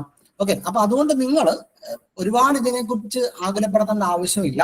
എങ്കിൽ പോലും നിങ്ങൾ ഡിസ്കസ് എന്ന് പറയുമ്പോഴും അനലൈസ് എന്ന് പറയുമ്പോഴും അതുപോലെ തന്നെ എന്താണ് എക്സ്പ്ലെയിൻ എന്ന് പറയുമ്പോഴും ഇവാലുവേറ്റ് എന്ന് പറയുമ്പോഴും അതിന്റെ ടെർമിനോളജിക്കുള്ള ഇമ്പോർട്ടൻസ് എന്താണെന്നുള്ളത് ഒന്ന് മനസ്സിലാക്കി വെച്ചിട്ട് വേണം ആൻസറിലേക്ക് കടക്കാൻ. അതാണ് നമുക്ക് ആദ്യത്തെ പാർട്ടിൽ പറയാനുള്ളത്. ഓക്കെ, ഇനി വളരെ ഇമ്പോർട്ടന്റ് ആണ് അവയുടെ ഇറലവന്റ് ഡീറ്റെയിൽസ്. എന്താണോ ചോദിക്കുന്നത് അത് മാത്രം എന്ത് ചെയ്യുക, ആൻസർ ചെയ്യുക. ഞാൻ നേരത്തെ പറഞ്ഞ പോലെ തന്നെ യൂണിവേഴ്സിറ്റി എക്സാം എഴുതുന്ന പോലെ ചോദ്യമായിട്ട് ബന്ധപ്പെട്ട് നമുക്ക് അറിയുന്ന മൊത്തം എഴുതേണ്ട ആവശ്യമില്ല. കാരണം സ്പേസ് ഉണ്ട്. കൃത്യമായിട്ട് നിങ്ങൾക്ക് അറിയാവുന്ന ക്വസ്റ്റ്യൻസ്, റെലവെന്റ് ആയിട്ടുള്ള ക്വസ്റ്റ്യൻ ആൻസറുകൾ മാത്രം. റെലവെന്റ് എന്ന് പറയുമ്പോൾ ചോദ്യം എന്താണ് ചോദിക്കുന്നത് അതിനനുസരിച്ചുള്ള ഉത്തരം എന്ത് ചെയ്യുക, അവിടെ കൊടുക്കുക. കേട്ടോ? Yes. Plan before your write. Structure is power. വളരെ ഇമ്പോർട്ടന്റ് ആണ് സ്ട്രക്ചർ. ഓക്കെ, സാധാരണ ഒരു എസ്സേയുടെ സ്ട്രക്ചർ എങ്ങനെയാണ്? ഒരു എസ്സേക്ക് സാധാരണ എന്താണ്, ഒരു ഇൻട്രോ കാണും. ഓക്കെ, ദെൻ ഒരു കണ്ടന്റ് കാണും, ദെൻ ഒരു കൺക്ലൂഷൻ കാണും. ഓക്കെ, ഇൻട്രോ നമുക്ക് ഒരു 2-3 സെന്റൻസ് കൊണ്ട് അവനെ പിടിക്കാം. കൺക്ലൂഷൻ ആണ് ഇതിന്റെ മർമ്മം എന്ന് പറയുന്നത്. ഓക്കെ, ഏറ്റവും ഇമ്പോർട്ടന്റ്, മോർ ഇമ്പോർട്ടന്റ് ഏതാടാ? സോറി, കണ്ടന്റ് ആണ് മോർ ഇമ്പോർട്ടന്റ്. കേട്ടോ? Introduction, content, conclusion. കണ്ടന്റ് ആണ് ഇതിന്റെ കിങ് എന്ന് പറയുന്നത്. മോർ ഇമ്പോർട്ടന്റ് കണ്ടന്റ് ആണ്. കൺക്ലൂഷൻ നമുക്കൊരു 1 സെന്റൻസ് എല്ലാം കൺക്ലൂഡ് ചെയ്താൽ മതിയാവും. യെസ്. Introduction, content, conclusion. ഇതിന്റെ ഒരു പ്രശ്നം എവിടെയാണെന്ന് വെച്ചാൽ നമ്മുടെ എക്സാമിന് ഇപ്പം എന്താണ് ഡിവിഷണൽ അക്കൗണ്ടിന്റെ പരീക്ഷയ്ക്ക് ഈ ഒരു ഫോർമാറ്റ് ഒന്നും നിങ്ങൾ അത്ര പിടിക്കേണ്ട ആവശ്യമില്ല. കാരണം നമ്മളോട് അത്തരത്തിലുള്ള കണ്ടന്റിനല്ല ഇമ്പോർട്ടന്റ്, കണ്ടന്റിന്റെ സ്ട്രക്ചർ നല്ല ഇമ്പോർട്ടന്റ്, കണ്ടന്റിന്റെ ക്വാളിറ്റിക്കാണ് ഇമ്പോർട്ടന്റ്. മനസ്സിലാണോ? സ്ട്രക്ചർ വലിയ ഇമ്പോർട്ടന്റ് നിങ്ങൾ ഇവിടെ കൊടുക്കേണ്ട ആവശ്യമില്ല. ഇതിന്റെ ക്വാളിറ്റിക്കാണ്, നിങ്ങൾ ഉപയോഗിക്കുന്ന കണ്ടന്റിന്റെ ക്വാളിറ്റിക്കാണ് ഇമ്പോർട്ടന്റ്. എങ്കിൽ പോലും നിങ്ങളൊരു എസ്സേയുടെ ബേസിക് ആയിട്ടുള്ള സ്ട്രക്ചർ ഇതാന്ന് മനസ്സിലാക്കുക. ഇൻട്രഡക്ഷന്, കണ്ടന്റ്, കൺക്ലൂഷൻ. ഓക്കെ, ഇതിനകത്ത് കണ്ടന്റ് നമുക്ക് 2 രീതിയിൽ പ്രസന്റ് ചെയ്യാം. ഓക്കെ, ഒന്ന് പാരഗ്രാഫ് ബേസ് ചെയ്തിട്ട് നമുക്ക് കണ്ടന്റ് എന്താണ് പ്രസന്റ് ചെയ്യാം. പാരഗ്രാഫ് ആയിട്ട് എഴുതി പോവാം. പക്ഷെ നിങ്ങൾ എങ്ങനെ എഴുതുമ്പോൾ ഉള്ള ഒറ്റ പ്രധാനപ്പെട്ട ഇമ്പോർട്ടന്റ് ആയിട്ടുള്ള കാര്യം എന്ന് പറഞ്ഞാൽ ഒരു പാരഗ്രാഫിൽ ഒരു തീം മാത്രമേ പാടുള്ളൂ. ക്ലിയർ ആണോ? ഒരു പാരഗ്രാഫിൽ ഒരു തീം മാത്രമേ പറയാൻ പാടുള്ളൂ. ഒരു എക്സാമ്പിൾ പറഞ്ഞു കഴിഞ്ഞാൽ നിങ്ങളിപ്പോ പറയാൻ പോകുന്നത് അഡ്വാൻറ്റേജ് ആണെങ്കിൽ ആ തീമിന് അഡ്വാൻറ്റേജ് മാത്രമേ പറയാവുള്ളൂ. അതിന്റെ ഇടയ്ക്ക് ഡിസ്അഡ്വാൻറ്റേജോ അല്ലെങ്കിൽ ക്രിറ്റിസിസമോ ഒന്നും പറയാൻ പാടില്ല. അപ്പൊ ഒരു പാരഗ്രാഫിന് എന്താകാൻ പാടുള്ളൂ? ഒരു തീമോ പാടുള്ളൂ. കണ്ടന്റ് എഴുതുമ്പോൾ കൃത്യമായിട്ട് അത് ആലോചിച്ചാണ്. ഓക്കെ, ഇനി അടുത്ത നമുക്ക് എഴുതാം. പാരഗ്രാഫ് അല്ലാതെ കണ്ടന്റ് പ്രസന്റ് ചെയ്യാം. പോയിന്റ് ബൈ പോയിന്റ് ആയിട്ട് നമുക്ക് പ്രസന്റ് ചെയ്യാം. പോയിന്റ് ബൈ പോയിന്റ് ആയിട്ട് സാധാരണ നമ്മൾ കൂടുതൽ പ്രിഫർ ചെയ്യുന്നത് എന്തായിരിക്കും? പോയിന്റ് ബൈ പോയിന്റ് ആയിരിക്കും അല്ലെ. പോയിന്റ് ബൈ പോയിന്റ് എഴുതുമ്പോൾ കൃത്യമായിട്ട് നിങ്ങൾ ഹെഡിങ് കൊടുത്തിരിക്കണം. ഓക്കെ, ഹെഡിങ് കൊടുക്കണം. ഓക്കെ, ഇനി ഹെഡിങ് കൊടുത്തോ പോയിന്റ് എഴുതാവുള്ളൂ. ഓക്കെ, ഇനി ഇതിന്റെ ഈ ഹെഡിങ്ങിന്റെ അകത്ത് വരുന്ന കണ്ടന്റ് ഉണ്ടല്ലോ, അത് നിങ്ങളൊരു സബ് ഹെഡ് രീതിയിലേ എഴുതാവുള്ളൂ. മനസ്സിലാവുന്നുണ്ടോ? അത് കൃത്യമായിട്ട് നിങ്ങൾ മനസ്സിലാക്കണം. നിങ്ങൾ എഴുതി അങ്ങ് പോകണ്ട. നിങ്ങളൊരു ഹെഡിങ് കൊടുത്തു, ഞാൻ പ്രാക്ടിക്കലായിട്ട് ആൻസർ പറയുന്നുണ്ട്, എന്നിട്ട് നിങ്ങൾക്ക് അത് മനസ്സിലാവും. ഒരു ഹെഡിങ് കൊടുത്തു, അതിന്റെ സബ് ഹെഡിങ് ആയിട്ടോ നമ്മൾ എന്ത് എഴുതാവുള്ളൂ? അതിന്റെ എക്സ്പ്ലനേഷൻ കണ്ടന്റ് ആയിട്ട് എഴുതാവുള്ളൂ. ഞാൻ പറയുന്നത് മനസ്സിലാവുമെന്ന് വിശ്വസിക്കുന്നു. നിങ്ങൾ ഹെഡിങ് എഴുതുന്നു, സബ് ഹെഡിങ് എഴുതുന്നത് എന്താണ്? അതിന്റെ കണ്ടന്റ് ആയിട്ട് സബ് ഹെഡിങ് എഴുതാവുള്ളൂ. കേട്ടോ? ഇത് നിങ്ങൾ കൃത്യമായിട്ട് മനസ്സിലാക്കണം. ഓക്കെ, ഹെഡിങ് എഴുതുന്നത് പ്രശ്നമില്ല. സബ് ഹെഡിങ് ആയിട്ട് വേണം അതിന്റെ എക്സ്പ്ലനേഷൻ ആയിട്ടുള്ള കണ്ടന്റ് എഴുതാൻ കേട്ടോ, ഇത് ഓർത്തിരിക്കണം. ഓക്കെ, അപ്പം ഇത്തരത്തിലുള്ള കാര്യങ്ങളാണ് നിങ്ങൾ സ്ട്രക്ചറിന് ഇമ്പോർട്ടൻസ് കൊടുക്കുന്നത്, സ്ട്രക്ചറിന്. Okay, yes. ഇനി സ്ട്രക്ചറിന്റെ കേസ് നമ്മളിവിടെ ഈ ഗോൾഡൻ ഫോർമാറ്റ് എന്ന് പറയുന്നത് സ്ട്രക്ചറിനെ ബേസ് ചെയ്തിട്ടാണ് പറയുന്നത്. ഇതെല്ലാം കൂടെ ഉൾപ്പെടുത്തിയിട്ടാണ് നമ്മൾ ഇപ്പൊ പറഞ്ഞത് നിർത്തിയത്. ഇനി നിങ്ങൾ ആലോചിക്കേണ്ടത് നമ്മുടെ വിഷ്വലി അല്ലെങ്കിൽ make your answer stand out visually, വളരെ വളരെ ഇമ്പോർട്ടൻ്റ് ആണ് കേട്ടോ. അതായത് നിങ്ങളൊരു പ്രസന്റേഷൻ എന്ന് പറയുന്നത് പേപ്പർ കാണുമ്പോൾ നിങ്ങളൊരു പ്രസന്റേഷൻ വളരെ വളരെ ഇമ്പോർട്ടൻ്റ് ആണ്. അപ്പൊ നിങ്ങൾ മാക്സിമം ഡയഗ്രാംസോ ടേബിളോ ഒക്കെ, നിങ്ങൾക്ക് ഡയഗ്രാംസ് ഒക്കെ നമുക്ക് കൂടുതൽ ഉപയോഗിക്കാൻ പറ്റിയില്ലെങ്കിൽ പോലും ടേബിളൊക്കെ നമുക്ക് ആഡ് ചെയ്യാൻ പറ്റും. ഒരു കമ്പാരിസൺ ബേസ് ചെയ്തിട്ടുള്ള ഒരു ക്വസ്റ്റ്യൻ ആണെങ്കിൽ നിങ്ങൾ തീർച്ചയായിട്ടും അവിടെ എന്ത് ചെയ്യണം, ടേബിള് ആഡ് ചെയ്യാൻ പറ്റണം. മനസ്സിലാണ്ടോ? ദെൻ ഒന്നുകിൽ നമ്പറോ അല്ലെങ്കിൽ ബുള്ളറ്റ് പോയിന്റോ ഉപയോഗിക്കാം. ഓക്കെ, സ്പേസ് കൃത്യമായിട്ട് നിങ്ങൾ പാലിച്ചിരിക്കണം. ഓക്കെ, അപ്പൊ പിന്നെ എന്താണ്, ടെക്നിക്കൽ ആയിട്ടുള്ള ജാർഗൻസുകൾ നിങ്ങൾക്ക് നന്നായിട്ട് എഴുതുന്നത് നല്ലതായിരിക്കും. ആ സബ്ജക്റ്റിലുള്ള നിങ്ങൾക്ക് ടെക്നിക്കൽ നോളജ് ഉണ്ടെന്ന് ആ വായിക്കുന്നവരെ സംബന്ധിച്ചോളം മനസ്സിലാക്കാൻ ടെക്നിക്കാലിറ്റി നിന്നുകൊണ്ട് സബ്ജക്റ്റ് എഴുതുന്നത് വളരെ നല്ലതായിരിക്കും. ഓക്കെ, ഇത്രയും കാര്യങ്ങളാണ്. പിന്നെ നിങ്ങൾക്ക് അണ്ടർലൈൻ ബേസിക് കാര്യങ്ങൾ അറിയാലോ, നിങ്ങൾ കൃത്യമായിട്ട് പ്രധാനപ്പെട്ട പോയിന്റുകളെല്ലാം അണ്ടർലൈൻ ചെയ്ത് പോകുന്നതും നല്ലതാണ്. യെസ്, ഇനിയാണ് ടൈം മാനേജ്മെന്റ്. ടൈം മാനേജ്മെന്റ് ഒരു എന്താണ്, ഒരു ബേസ് ആയിട്ട് വെച്ചെന്നേ ഉള്ളൂ. നിങ്ങൾക്ക് ഇത് എന്ത് ചെയ്യാം, ഇത് ഈ ഒരു ബേസ് വെച്ചിട്ട് നിങ്ങളുടെ ടൈം മാനേജ്മെന്റ് നിങ്ങൾ വേണം ഫ്രെയിം ചെയ്യാൻ. മനസ്സിലാണ്ടോ? ഇത് നിങ്ങളുടെ സ്പീഡ്, നിങ്ങളുടെ സബ്ജക്ട് നോളജ്, നിങ്ങളുടെ ഡിപ്പെൻഡൻസി, ഇത് കൂടുതൽ സബ്ജക്റ്റീവ് ആണ്. ഇപ്പൊ എന്റെ ടൈം ഫ്രെയിം വരുമ്പോൾ ഞാൻ ജസ്റ്റ് ഒരു ഡെമോ ഇട്ടെന്ന് മാത്രമേ ഉള്ളൂ, ഇതായിരിക്കില്ല. നിങ്ങൾ എന്ത് ചെയ്യണം, നിങ്ങളുടേതായിട്ടുള്ളൊരു ടൈം ഫ്രെയിം എക്സാമിന് മുമ്പ് നിങ്ങൾ സെറ്റ് ചെയ്തിരിക്കണം. മനസ്സിലാണ്ടോ? 3 മാർക്കിന് എത്ര സമയം കൊണ്ട് ഞാൻ പരീക്ഷ എഴുതി തീരും, കൃത്യമായിരിക്കണം. Okay, yes. ഇനി 3 മാർക്കിന്റെ സ്ട്രാറ്റജി എന്ന് പറയുമ്പോൾ എന്താണ്, നമ്മുടെ ഷോർട്ടാണ്, അതൊക്കെ ഡയറക്റ്റ് ക്വസ്റ്റ്യൻ ആണ് നമ്മൾ ആൻസർ ചെയ്യുന്നത്, അല്ലെ? അപ്പൊ 3 മാർക്കിന് എത്ര സമയം കിട്ടും? 5 മാർക്കിന്റെ ക്വസ്റ്റ്യൻ എത്ര സമയം എടുക്കും? ഈ സജസ്റ്റഡ് ടൈം സബ്ജക്റ്റീവ് ആണ്, നിങ്ങൾ പ്ലാൻ ചെയ്തോളാം. നിങ്ങളുടെ സബ്ജക്ട് നോളജ്, നിങ്ങളുടെ എഴുത്തിന്റെ രീതി, ഇതൊക്കെ വെച്ച് മാറിക്കൊണ്ടിരിക്കും, അത് നിങ്ങൾ നോക്കണം. Okay, yes. 8 മാർക്കിന്റെ ക്വസ്റ്റ്യൻ എത്ര ടൈം വേണം? 8 മാർക്കിന്റെ ക്വസ്റ്റ്യൻ ഡീറ്റെയിൽഡ് വെൽ ഓർഗനൈസ്ഡ് ആയിട്ടുള്ള ക്വസ്റ്റ്യൻസിന്റെ ആൻസർ ആണ് എഴുതുന്നത്. അപ്പൊ കൂടുതൽ സമയം അവിടെ പ്ലേസ് ചെയ്യേണ്ടതായിട്ട് വരും. ഇനി ഇത് എല്ലാ കുട്ടികളും വിട്ടുപോകുന്ന ഒരു സാധനമാണ് ഫൈനൽ റിവ്യൂ എന്ന് പറയുന്നത്. ഒരു പരീക്ഷ എഴുതി, ഓക്കെ, നമ്മൾ ആ എക്സാമിന്റെ പേപ്പർ അവിടെ നിൽക്കുന്ന ടീച്ചർക്ക് കൈമാറുന്നതിന് മുമ്പായിട്ട് നമ്മൾ എന്ത് ചെയ്തിരിക്കണം, കൃത്യമായിട്ട് അത് വായിച്ചു നോക്കിയിരിക്കണം. നിങ്ങളത് എന്തെങ്കിലും കറക്ഷൻ ഉണ്ടെങ്കിൽ അത് തിരുത്തി പോകണം കേട്ടോ. ഇത് പല കുട്ടികളും എന്താണ് വിട്ടുപോകുന്നൊരു സംഗതിയാണ് ഫൈനൽ റിവ്യൂ. ഇത് വളരെ വളരെ ഇമ്പോർട്ടൻ്റ് ആണ് കേട്ടോ. യെസ്, ഇത് വളരെ നിങ്ങൾ കോൺഫിഡന്റ് ആയിട്ട് എക്സാമിലേക്ക് മൂവ് ചെയ്യുക, എക്സാം എഴുതുക. ഓക്കെ, അപ്പൊ കോൺഫിഡൻസ് കിട്ടണമെങ്കിൽ നിങ്ങൾ സാധാരണ നമ്മൾ പരീക്ഷയ്ക്ക് പറയുന്ന പോലെ തന്നെയാണ്, കുറച്ചും കൂടെ നിങ്ങൾക്ക് നല്ല രീതിയിൽ ആൻസർ ചെയ്യാൻ പറ്റുന്ന കോൺഫിഡന്റ് ആയിട്ടുള്ള ക്വസ്റ്റ്യൻസ് ആദ്യം എഴുതുവാണെങ്കിൽ ഓട്ടോമാറ്റിക് ആയിട്ട് തന്നെ നിങ്ങൾക്ക് നല്ല ആശങ്കയുള്ള ക്വസ്റ്റ്യൻ ആദ്യം എടുത്തു കഴിഞ്ഞുള്ള ഒരു പ്രശ്നം എന്താ വെച്ചാൽ നിങ്ങൾക്ക് പിന്നെ സ്റ്റക്കായി നിൽക്കും. ആദ്യം അറിയാവുന്ന ക്വസ്റ്റ്യൻ ആദ്യം എഴുതി പോവുകയാണെങ്കിൽ ഉള്ള ഒരു ഗുണം എന്ന് വെച്ചാൽ നിങ്ങളുടെ മൈൻഡ് അപ്പം തന്നെ കോൺഫിഡന്റ് ആവും. നിങ്ങൾ അപ്പം തൊട്ട് തന്നെ ആ ആത്മവിശ്വാസം തന്നെ നിങ്ങൾ പോകും. അപ്പൊ നിങ്ങൾക്ക് കൂടുതൽ എന്താണ്, നിങ്ങളുടെ മൈൻഡ് ഓപ്പൺ ആകും. കുറച്ചും കൂടെ ക്രിട്ടിക് ആയിട്ടുള്ള അല്ലെങ്കിൽ അറിയത്തില്ലാത്ത ക്വസ്റ്റ്യനും കൂടെ കുറച്ചും കൂടെ ഓപ്പൺ ആയിട്ട് നിങ്ങൾക്ക് ചിന്തിക്കാൻ പറ്റും. ഓക്കെ, അതുകൊണ്ട് സാധാരണ രീതിയിൽ കോൺഫിഡൻസ് ബൂസ്റ്റർ എന്നുള്ള രീതിയിൽ നമുക്ക് അറിയാവുന്ന ക്വസ്റ്റ്യൻസുകൾ ആൻസർ ചെയ്ത് പോകുന്ന ഒരു നല്ല രീതിയാണ്. ടൈം മാനേജ്മെന്റ് നിങ്ങൾ കൃത്യമായിട്ട് ചാർട്ട് ചെയ്തോണം. ഞാനിവിടെ 10 മിനിറ്റ് എന്നൊക്കെ കൊടുക്കുന്നുള്ളൂ, നിങ്ങൾക്ക് അത് എന്ത് ചെയ്യാം, നിങ്ങളുടേതായ രീതിക്ക് അനുസരിച്ച് മാറ്റാം. മിനിമം നിങ്ങൾ, കാരണം ഇത്രയും സാധനം വായിച്ചെടുക്കണമല്ലോ, അതുകൊണ്ടാണ് ഈ സമയം ഇവിടെ കൊടുക്കുന്നത് കേട്ടോ.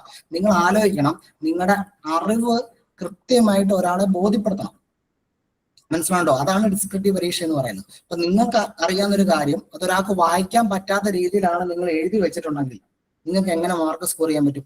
എനിക്ക് എഴുതുന്നത്, കാരണം ഇത് സബ്ജക്റ്റീവ് ആണ്. കാരണം ഡിസ്ക്രിപ്റ്റീവ് എക്സാമിന്റെ ഏറ്റവും ബയാസ്ഡ് ആയിട്ടുള്ള സാധനം സബ്ജക്റ്റീവ് ആണ്. ഇപ്പൊ ഒരു പേപ്പർ ഒരു കുട്ടി പരീക്ഷ എഴുതി, അത് 3 പേരെ കൊണ്ട് വിലയിരുത്തി കഴിഞ്ഞാൽ 3 രീതിയിലുള്ള സ്കോർ ആയിരിക്കും ആ കുട്ടിക്ക് കിട്ടുന്നത്. അപ്പൊ അത് സബ്ജക്റ്റീവ് ആണ്. അപ്പൊ അതുകൊണ്ട് തന്നെ നിങ്ങൾ എഴുതുന്നതിന്റെ അകത്ത് ചില സമയത്ത് മിസ്റ്റേക്കുകൾ വരും, അക്ഷര തെറ്റുകൾ വരും, ചില സമയത്ത് നിങ്ങൾ അണ്ടർലൈൻ ചെയ്യുന്നില്ലെന്ന് വരും, ഏതെങ്കിലും തരത്തിലുള്ള തെറ്റ് നിങ്ങൾ അറിയാണ്ട് വന്നു കാണും. തെറ്റൊക്കെ വന്നു കഴിഞ്ഞാൽ നിങ്ങൾ അവിടെ മറ്റേ എന്താണ് വലിയ രീതിയിലുള്ള പ്രശ്നങ്ങളൊന്നും കാണിക്കരുത്, ഒറ്റ വെട്ടാവും. അത് മതി. നമ്മൾ ഏതായാലും എക്സാമുമായിട്ട് ബന്ധപ്പെട്ട സാധനമാണല്ലോ എഴുതിയേക്കുന്നത്. നമ്മളൊരിക്കലും മെഷീനല്ല, സാധാരണ മനുഷ്യനാണ്. നമുക്ക് എഴുതുമ്പോൾ വേണമെങ്കിൽ എന്ത് ചെയ്യാം, തെറ്റ് പറ്റാം. നിങ്ങൾ അവിടെ പാനിക്കാവുകയും ചെയ്യരുത്, ഒറ്റ വെട്ട് പറ്റിയാൽ മതി. മനസ്സിലാവുന്നുണ്ടോ? ഓക്കെ. അല്ലാതെ നിങ്ങൾ അവിടെ അവർ കാണാതിരിക്കാനുള്ള പ്രശ്നങ്ങളൊന്നും ഉണ്ടാക്കേണ്ട ആവശ്യമില്ല. ജസ്റ്റ് ഒറ്റ വെട്ട് വെട്ടിയാൽ മതി കേട്ടോ. അതുകൊണ്ട് നിങ്ങൾ ഈ പരീക്ഷ എഴുതുന്നതോടൊപ്പം തന്നെ ഇമ്പോർട്ടൻ്റ് ആണ് അതിന്റെ ഫൈനൽ ചെക്ക് എന്ന് പറയുന്നത് കേട്ടോ. ഫൈനൽ റിവ്യൂ വളരെ വളരെ വളരെ ഇമ്പോർട്ടൻ്റ് ആണ്. അത് നിങ്ങൾ ഈ പരീക്ഷ എഴുതി കഴിഞ്ഞതിന് ശേഷം നിങ്ങൾ കൃത്യമായിട്ട് അത്യാവശ്യം നിങ്ങൾ 8 മാർക്കിന്റെ എങ്കിലും മക്കളെ നിങ്ങൾ നന്നായിട്ട് വായിച്ചു നോക്കണം കേട്ടോ. ഈ എസ് എ ഷോർട്ട് ഈ 5 മാർക്കിന്റെ 8 മാർക്കിന്റെ 3 മാർക്കിന്റെ വലിയ പ്രശ്നമില്ല. പക്ഷെ 8 മാർക്കിന്റെ ഒക്കെ നിങ്ങൾക്ക് എന്താണ് നന്നായിട്ട് നിങ്ങൾ എന്ത് ചെയ്യണം, പ്ലേസ് ചെയ്യണം കേട്ടോ. പിന്നെ ഞാൻ സജസ്റ്റ് ചെയ്യുന്ന ഒരു മാർഗം എന്ന് പറയുന്നത്, നമ്മൾ യൂണിവേഴ്സിറ്റി എക്സാം ഒക്കെ എഴുതുമ്പോൾ കുട്ടികളോട് പറയുന്നതാണ്, കൂടുതൽ മാർക്ക് ഉള്ളത് ആദ്യം എഴുതി തുടങ്ങുവാണെങ്കിൽ ടൈം മാനേജ്മെന്റ് കുറച്ചും കൂടെ എഫക്റ്റീവ് ആണ് കേട്ടോ. അത് സാധാരണ ഒരു പോയിന്റ് ആണ്. കൂടുതൽ മാർക്കുള്ളത് ഇപ്പൊ 8 മാർക്കിന്റെ ആണെന്ന് വിചാരിച്ചു, നമ്മൾ സാധാരണ പരീക്ഷ എഴുതി പോകുന്നത് എങ്ങനെയാണോ, ക്വസ്റ്റ്യൻ എങ്ങനെയാണോ അതനുസരിച്ചായിരിക്കും നമ്മൾ എഴുതുന്നത് അല്ലെ. 3 മാർക്ക് ഉണ്ടാവും, 4 മാർക്കോ 5 മാർക്കോ അങ്ങനെ മാർക്ക് ഏതുമായിക്കോട്ടെ. ആദ്യം ചെറിയ മാർക്കിനുള്ള ക്വസ്റ്റ്യൻ ആയിരിക്കും ക്വസ്റ്റ്യൻ പേപ്പറിന്റെ പാറ്റേൺ അനുസരിച്ച് കിടക്കുന്നത്. ഓക്കെ. പക്ഷെ ആ ഏറ്റവും വെയിറ്റേജ് ഉള്ള ക്വസ്റ്റ്യൻ ആദ്യം എടുത്തു കഴിഞ്ഞാൽ ഉള്ള ഒരു ഗുണം എന്താണെന്ന് വെച്ചാൽ നിങ്ങൾക്ക് ടൈം വളരെ എന്താണ് എഫക്റ്റീവ് ആയിട്ട് യൂട്ടിലൈസ് ചെയ്യാൻ പറ്റും. ഓക്കെ. നമ്മൾ ഈ എക്സാമ്പിളിലൊക്കെ നിൽക്കുകയും എക്സാം വാല്യൂ ചെയ്യുകയും ഒക്കെ ചെയ്തിട്ടുള്ള ഒരു എക്സ്പീരിയൻസിന്റെ പുറത്ത് പറയുകയാണെങ്കിൽ, നമ്മളൊരു എക്സാം വാല്യൂ ചെയ്യും, നമ്മളൊക്കെ യൂണിവേഴ്സിറ്റി എക്സാം വാല്യൂ ചെയ്യുന്നതാണ്. അപ്പൊ യൂണിവേഴ്സിറ്റി എക്സാം ഒക്കെ വാല്യൂ ചെയ്യുമ്പോൾ ഒരു പ്രശ്നം വെച്ചാൽ ആദ്യത്തെ പേപ്പറുകൾ അടിപൊളിയായിരിക്കും. മനസ്സിലാണ്ടോ? ആദ്യത്തെ പേപ്പർ എന്ന് വെച്ചാൽ ആദ്യത്തെ പേജുകളെല്ലാം നല്ലതായിരിക്കും. കാരണം ഈ 3 മാർക്കിന്റെ 4 മാർക്കിന്റെ 5 മാർക്കിന്റെ ഒക്കെ ഈ കുട്ടി നന്നായിട്ട് എഴുതും. ഓക്കെ. നല്ല രീതിയിൽ സമയം എടുത്ത് നല്ല രീതിയിൽ എഴുതും. അവസാനം 8 മാർക്കിന്റെ വരുമ്പോൾ എന്നുണ്ടല്ലോ അവസാന സമയത്തിലേക്ക് കുട്ടി എത്തും. അപ്പൊ ഒന്ന് 2 പ്രശ്നമുണ്ട് ഈ കുട്ടി നേരിടുന്നത്. ഒന്ന് ടൈമാണ്. ടൈം എനിക്ക് കിട്ടത്തില്ല, കാരണം ഭയങ്കരമായിട്ട് അട്രാക്ഷനായിട്ട് ഈ 3, 4, 5 മാർക്കൊന്നും എഴുതും. 8 മാർക്കിന് എന്ത് ചെയ്യാൻ പറ്റില്ല, നല്ല രീതിയിൽ അറ്റൻഷൻ കൊടുക്കാൻ പറ്റത്തില്ല. നിങ്ങൾ ശ്രദ്ധിക്കേണ്ട ഒരു കാര്യം, കൂടുതൽ മാർക്കുള്ളതിനാണ് പരമാവധി നിങ്ങൾ എന്ത് ചെയ്യേണ്ടത്, സമയം സ്പെൻഡ് ചെയ്യേണ്ടത്. അല്ലെങ്കിൽ നിങ്ങളുടെ ഒരു ക്രിയേറ്റിവിറ്റിയും നിങ്ങളുടെ നോളജും എല്ലാം നിങ്ങൾ ഇംപ്ലിമെന്റ് ചെയ്യേണ്ടത് കൂടുതൽ മാർക്ക് കിട്ടുന്നിടത്താണ്. കാരണം എന്ന് വെച്ചാൽ ഇവിടെ 3 മാർക്കിന് ഒരു കുട്ടി എത്ര എഴുതിയാലും പരമാവധി എത്ര മാർക്ക് കിട്ടുള്ളൂ, 3 മാർക്ക് കിട്ടുള്ളൂ. അതാണ് എന്റെ പ്രശ്നം. 3 മാർക്കിന്റെ ഒരു ക്വസ്റ്റ്യൻ ഇനി ആ കൊച്ചു എന്തെല്ലാം സെറ്റ് ചെയ്ത് എഴുതിയെന്ന് പറഞ്ഞാലും, എന്തെല്ലാം കാര്യങ്ങൾ എഴുതിയെന്ന് പറഞ്ഞാലും 3 മാർക്കോ കിട്ടുള്ളൂ. അതേസമയം 8 മാർക്കിന്റെ മാക്സിമം സ്കോർ ആ കുട്ടിക്ക് എന്ത് ചെയ്യാൻ പറ്റും, കളക്ട് ചെയ്യാൻ പറ്റും. ഓക്കെ. നിങ്ങളോട് ആ സ്ട്രക്ചർ പറയുന്നതിന്റെ കൂട്ടത്തിൽ നമ്മൾ വേണമെങ്കിൽ നിങ്ങൾക്ക് ആഡ് ചെയ്യാം കേട്ടോ. എല്ലാ ക്വസ്റ്റ്യനും നിങ്ങൾക്ക് അത് ആപ്ലിക്കബിൾ ആണെന്ന് എനിക്ക് തോന്നുന്നില്ല. നല്ല ക്വസ്റ്റ്യൻസ് നിങ്ങൾ വായിക്കുമ്പം ഇതൊരു എസ് എ പാർട്ട് വരാൻ സാധ്യതയുള്ള ക്വസ്റ്റ്യൻ ആണ്, നല്ലൊരു ക്വസ്റ്റ്യൻ ആണ് എങ്കിൽ നിങ്ങൾക്ക് വേണമെങ്കിൽ റെഫറൻസും കൂടെ കോട്ട് ചെയ്യാം. ഓക്കെ. റെഫറൻസും കൂടെ നല്ല ബുക്കോ ഏതെങ്കിലും ആർട്ടിക്കിളൊക്കെ നിങ്ങൾക്ക് ഓർമ്മയിലുണ്ടെങ്കിൽ റെഫറൻസും കൂടെ നിങ്ങൾക്ക് കോട്ട് ചെയ്യാം. നിങ്ങൾ ഒരു കാര്യം മനസ്സിലാക്കേണ്ടത്, ഒരാളെ ഇംപ്രസ് ചെയ്യാനാണ് ഈ പരീക്ഷ എഴുതുന്നത്. നിങ്ങൾ ആദ്യം മനസ്സിലാക്കണം ആര് ഇംപ്രസ് ചെയ്യാനാണ്. ഈ ചോദ്യം ഇടുന്ന ആളെയല്ല നമ്മൾ ആദ്യം ഇംപ്രസ് ചെയ്യാൻ ഉദ്ദേശിക്കുന്നത്. ആരാണ് നമ്മുടെ എക്സാം ഇവാലുവേറ്റ് ചെയ്യുന്നത് അവരെയാണ് നമ്മൾ ഇംപ്രസ് ചെയ്യാൻ വേണ്ടി പോകുന്നത്. ശരിയല്ലേ? അപ്പൊ അതുകൊണ്ട് എത്രത്തോളം നമുക്ക് ഇതിൻ്റെ അകത്ത് നന്നാക്കാൻ പറ്റുമോ, ഏതൊക്കെ ശ്രമങ്ങൾ നടത്താൻ പറ്റുമോ അവിടെയൊക്കെ നമ്മൾ ശ്രമിക്കണം. ഓക്കെ. എന്ന് പറഞ്ഞ് പറക്കുന്ന ബസ്സിന്റെ അവസ്ഥ പോലെ ഒന്നും ആകണ്ട. എന്ത് ചെയ്താൽ മതി, ആവശ്യത്തിനുള്ള അലങ്കാരപ്പണികളൊക്കെ മതി അല്ലെ. റെഫറൻസ് നിങ്ങൾക്ക് ചില സാധനത്തിനൊക്കെ കോട്ട് ചെയ്യാൻ പറ്റുവാണെങ്കിൽ, നല്ല റെഫറൻസ് ഉണ്ടെങ്കിൽ നിങ്ങൾക്ക് അത് കോട്ട് ചെയ്യുന്നത് നല്ലതായിരിക്കും. കാരണം നിങ്ങൾക്ക് ഔട്ട് ഓഫ് ദ ബോക്സ് നിങ്ങൾക്ക് ഒരു നോളജ് ഉണ്ടെന്നുള്ളത് വേണമെങ്കിൽ ആരെ തെറ്റിദ്ധരിപ്പിക്കാം, ഇവാലുവേറ്റ് ചെയ്യുന്ന ഒരാളെ നമുക്ക് തെറ്റിദ്ധരിപ്പിക്കാം. അപ്പൊ റെഫറൻസ് കോട്ട് ചെയ്യുന്നത് നല്ലൊരു മാർഗമായിരിക്കും. ഓക്കെ. ഇത് തന്നെയല്ല, ഒരുപാട് സ്ട്രാറ്റജീസ് ഉണ്ട്. ഒരു പ്രധാനപ്പെട്ട നിങ്ങളൊരു പരീക്ഷയ്ക്ക് അഭിമുഖീകരിക്കുന്നതായിട്ട് ബന്ധപ്പെട്ട് ഒരു പ്രധാനപ്പെട്ട കാര്യങ്ങൾ ഇതൊക്കെ തന്നെയാണ്. അപ്പൊ ഇത്രയും കാര്യങ്ങൾ ടൈം മാനേജ്മെന്റ് വളരെ ഇമ്പോർട്ടൻ്റ് ആണ്. സ്ട്രക്ചർ നിങ്ങൾ അത്രയും ഫോക്കസ് ചെയ്യേണ്ട കേട്ടോ. ഞാൻ ആ സ്ട്രക്ചർ അങ്ങനെ പറഞ്ഞു തരുമെങ്കിലും ആ തരത്തിലുള്ള ഒരു ക്വസ്റ്റ്യൻ കിട്ടിയാൽ മാത്രം നിങ്ങൾ അവിടെ പിടിച്ചാൽ മതി കേട്ടോ. പക്ഷെ 8 മാർക്കിന് ഒരു ഇൻട്രൊഡക്ഷൻ എഴുതി, ഒരു കണ്ടന്റ് എഴുതി, ഒരു കൺക്ലൂഷൻ എഴുതി കൃത്യമായിട്ട് പോകണം. അത് ആ രീതിയിൽ പോവാ. കൂടുതൽ നിങ്ങൾ സ്ട്രെയിൻ സ്ട്രക്ചറിന് കൊടുക്കണ്ട, അതിന്റെ ക്വാളിറ്റിക്ക് കൊടുത്താൽ മതി. എഴുതുന്ന കണ്ടന്റിന്റെ ക്വാളിറ്റിക്ക് കൊടുത്താൽ മതി കേട്ടോ. പിന്നെ നിങ്ങൾ ശ്രദ്ധിക്കേണ്ടത്, ഓരോ ചോദ്യം എന്താണ്, അനലൈസ് ആണോ, ഡിഫൈൻ ആണോ, കമ്പയർ ആണോ, ഡിസ്കസ് ആണോ, ജസ്റ്റിഫൈ ആണോ, ഇലിസ്ട്രേഷൻ ആണോ, എന്താണോ ചോദ്യം അപ്പോഴും ഓർക്കുക. ഓക്കെ. ഡിസ്കസ് ആണ്. ഡിസ്കസ് ആണെങ്കിൽ പിന്നെ നമുക്ക് പ്രശ്നമൊന്നുമില്ല. അത് ഇട്ടിട്ട് നമ്മുടെ ഇന്റർപ്രിട്ടേഷൻ എഴുതി അതെഴുതി ഇതെഴുതി ഒന്നും പോണ്ട. എന്താണോ പഠിച്ചത് അതേപടി അങ്ങോട്ട് ഇട്ടാൽ മതി. അവിടെ നമുക്ക് വലിയ റോളൊന്നും ഇല്ല. മനസ്സിലാണ്ടോ?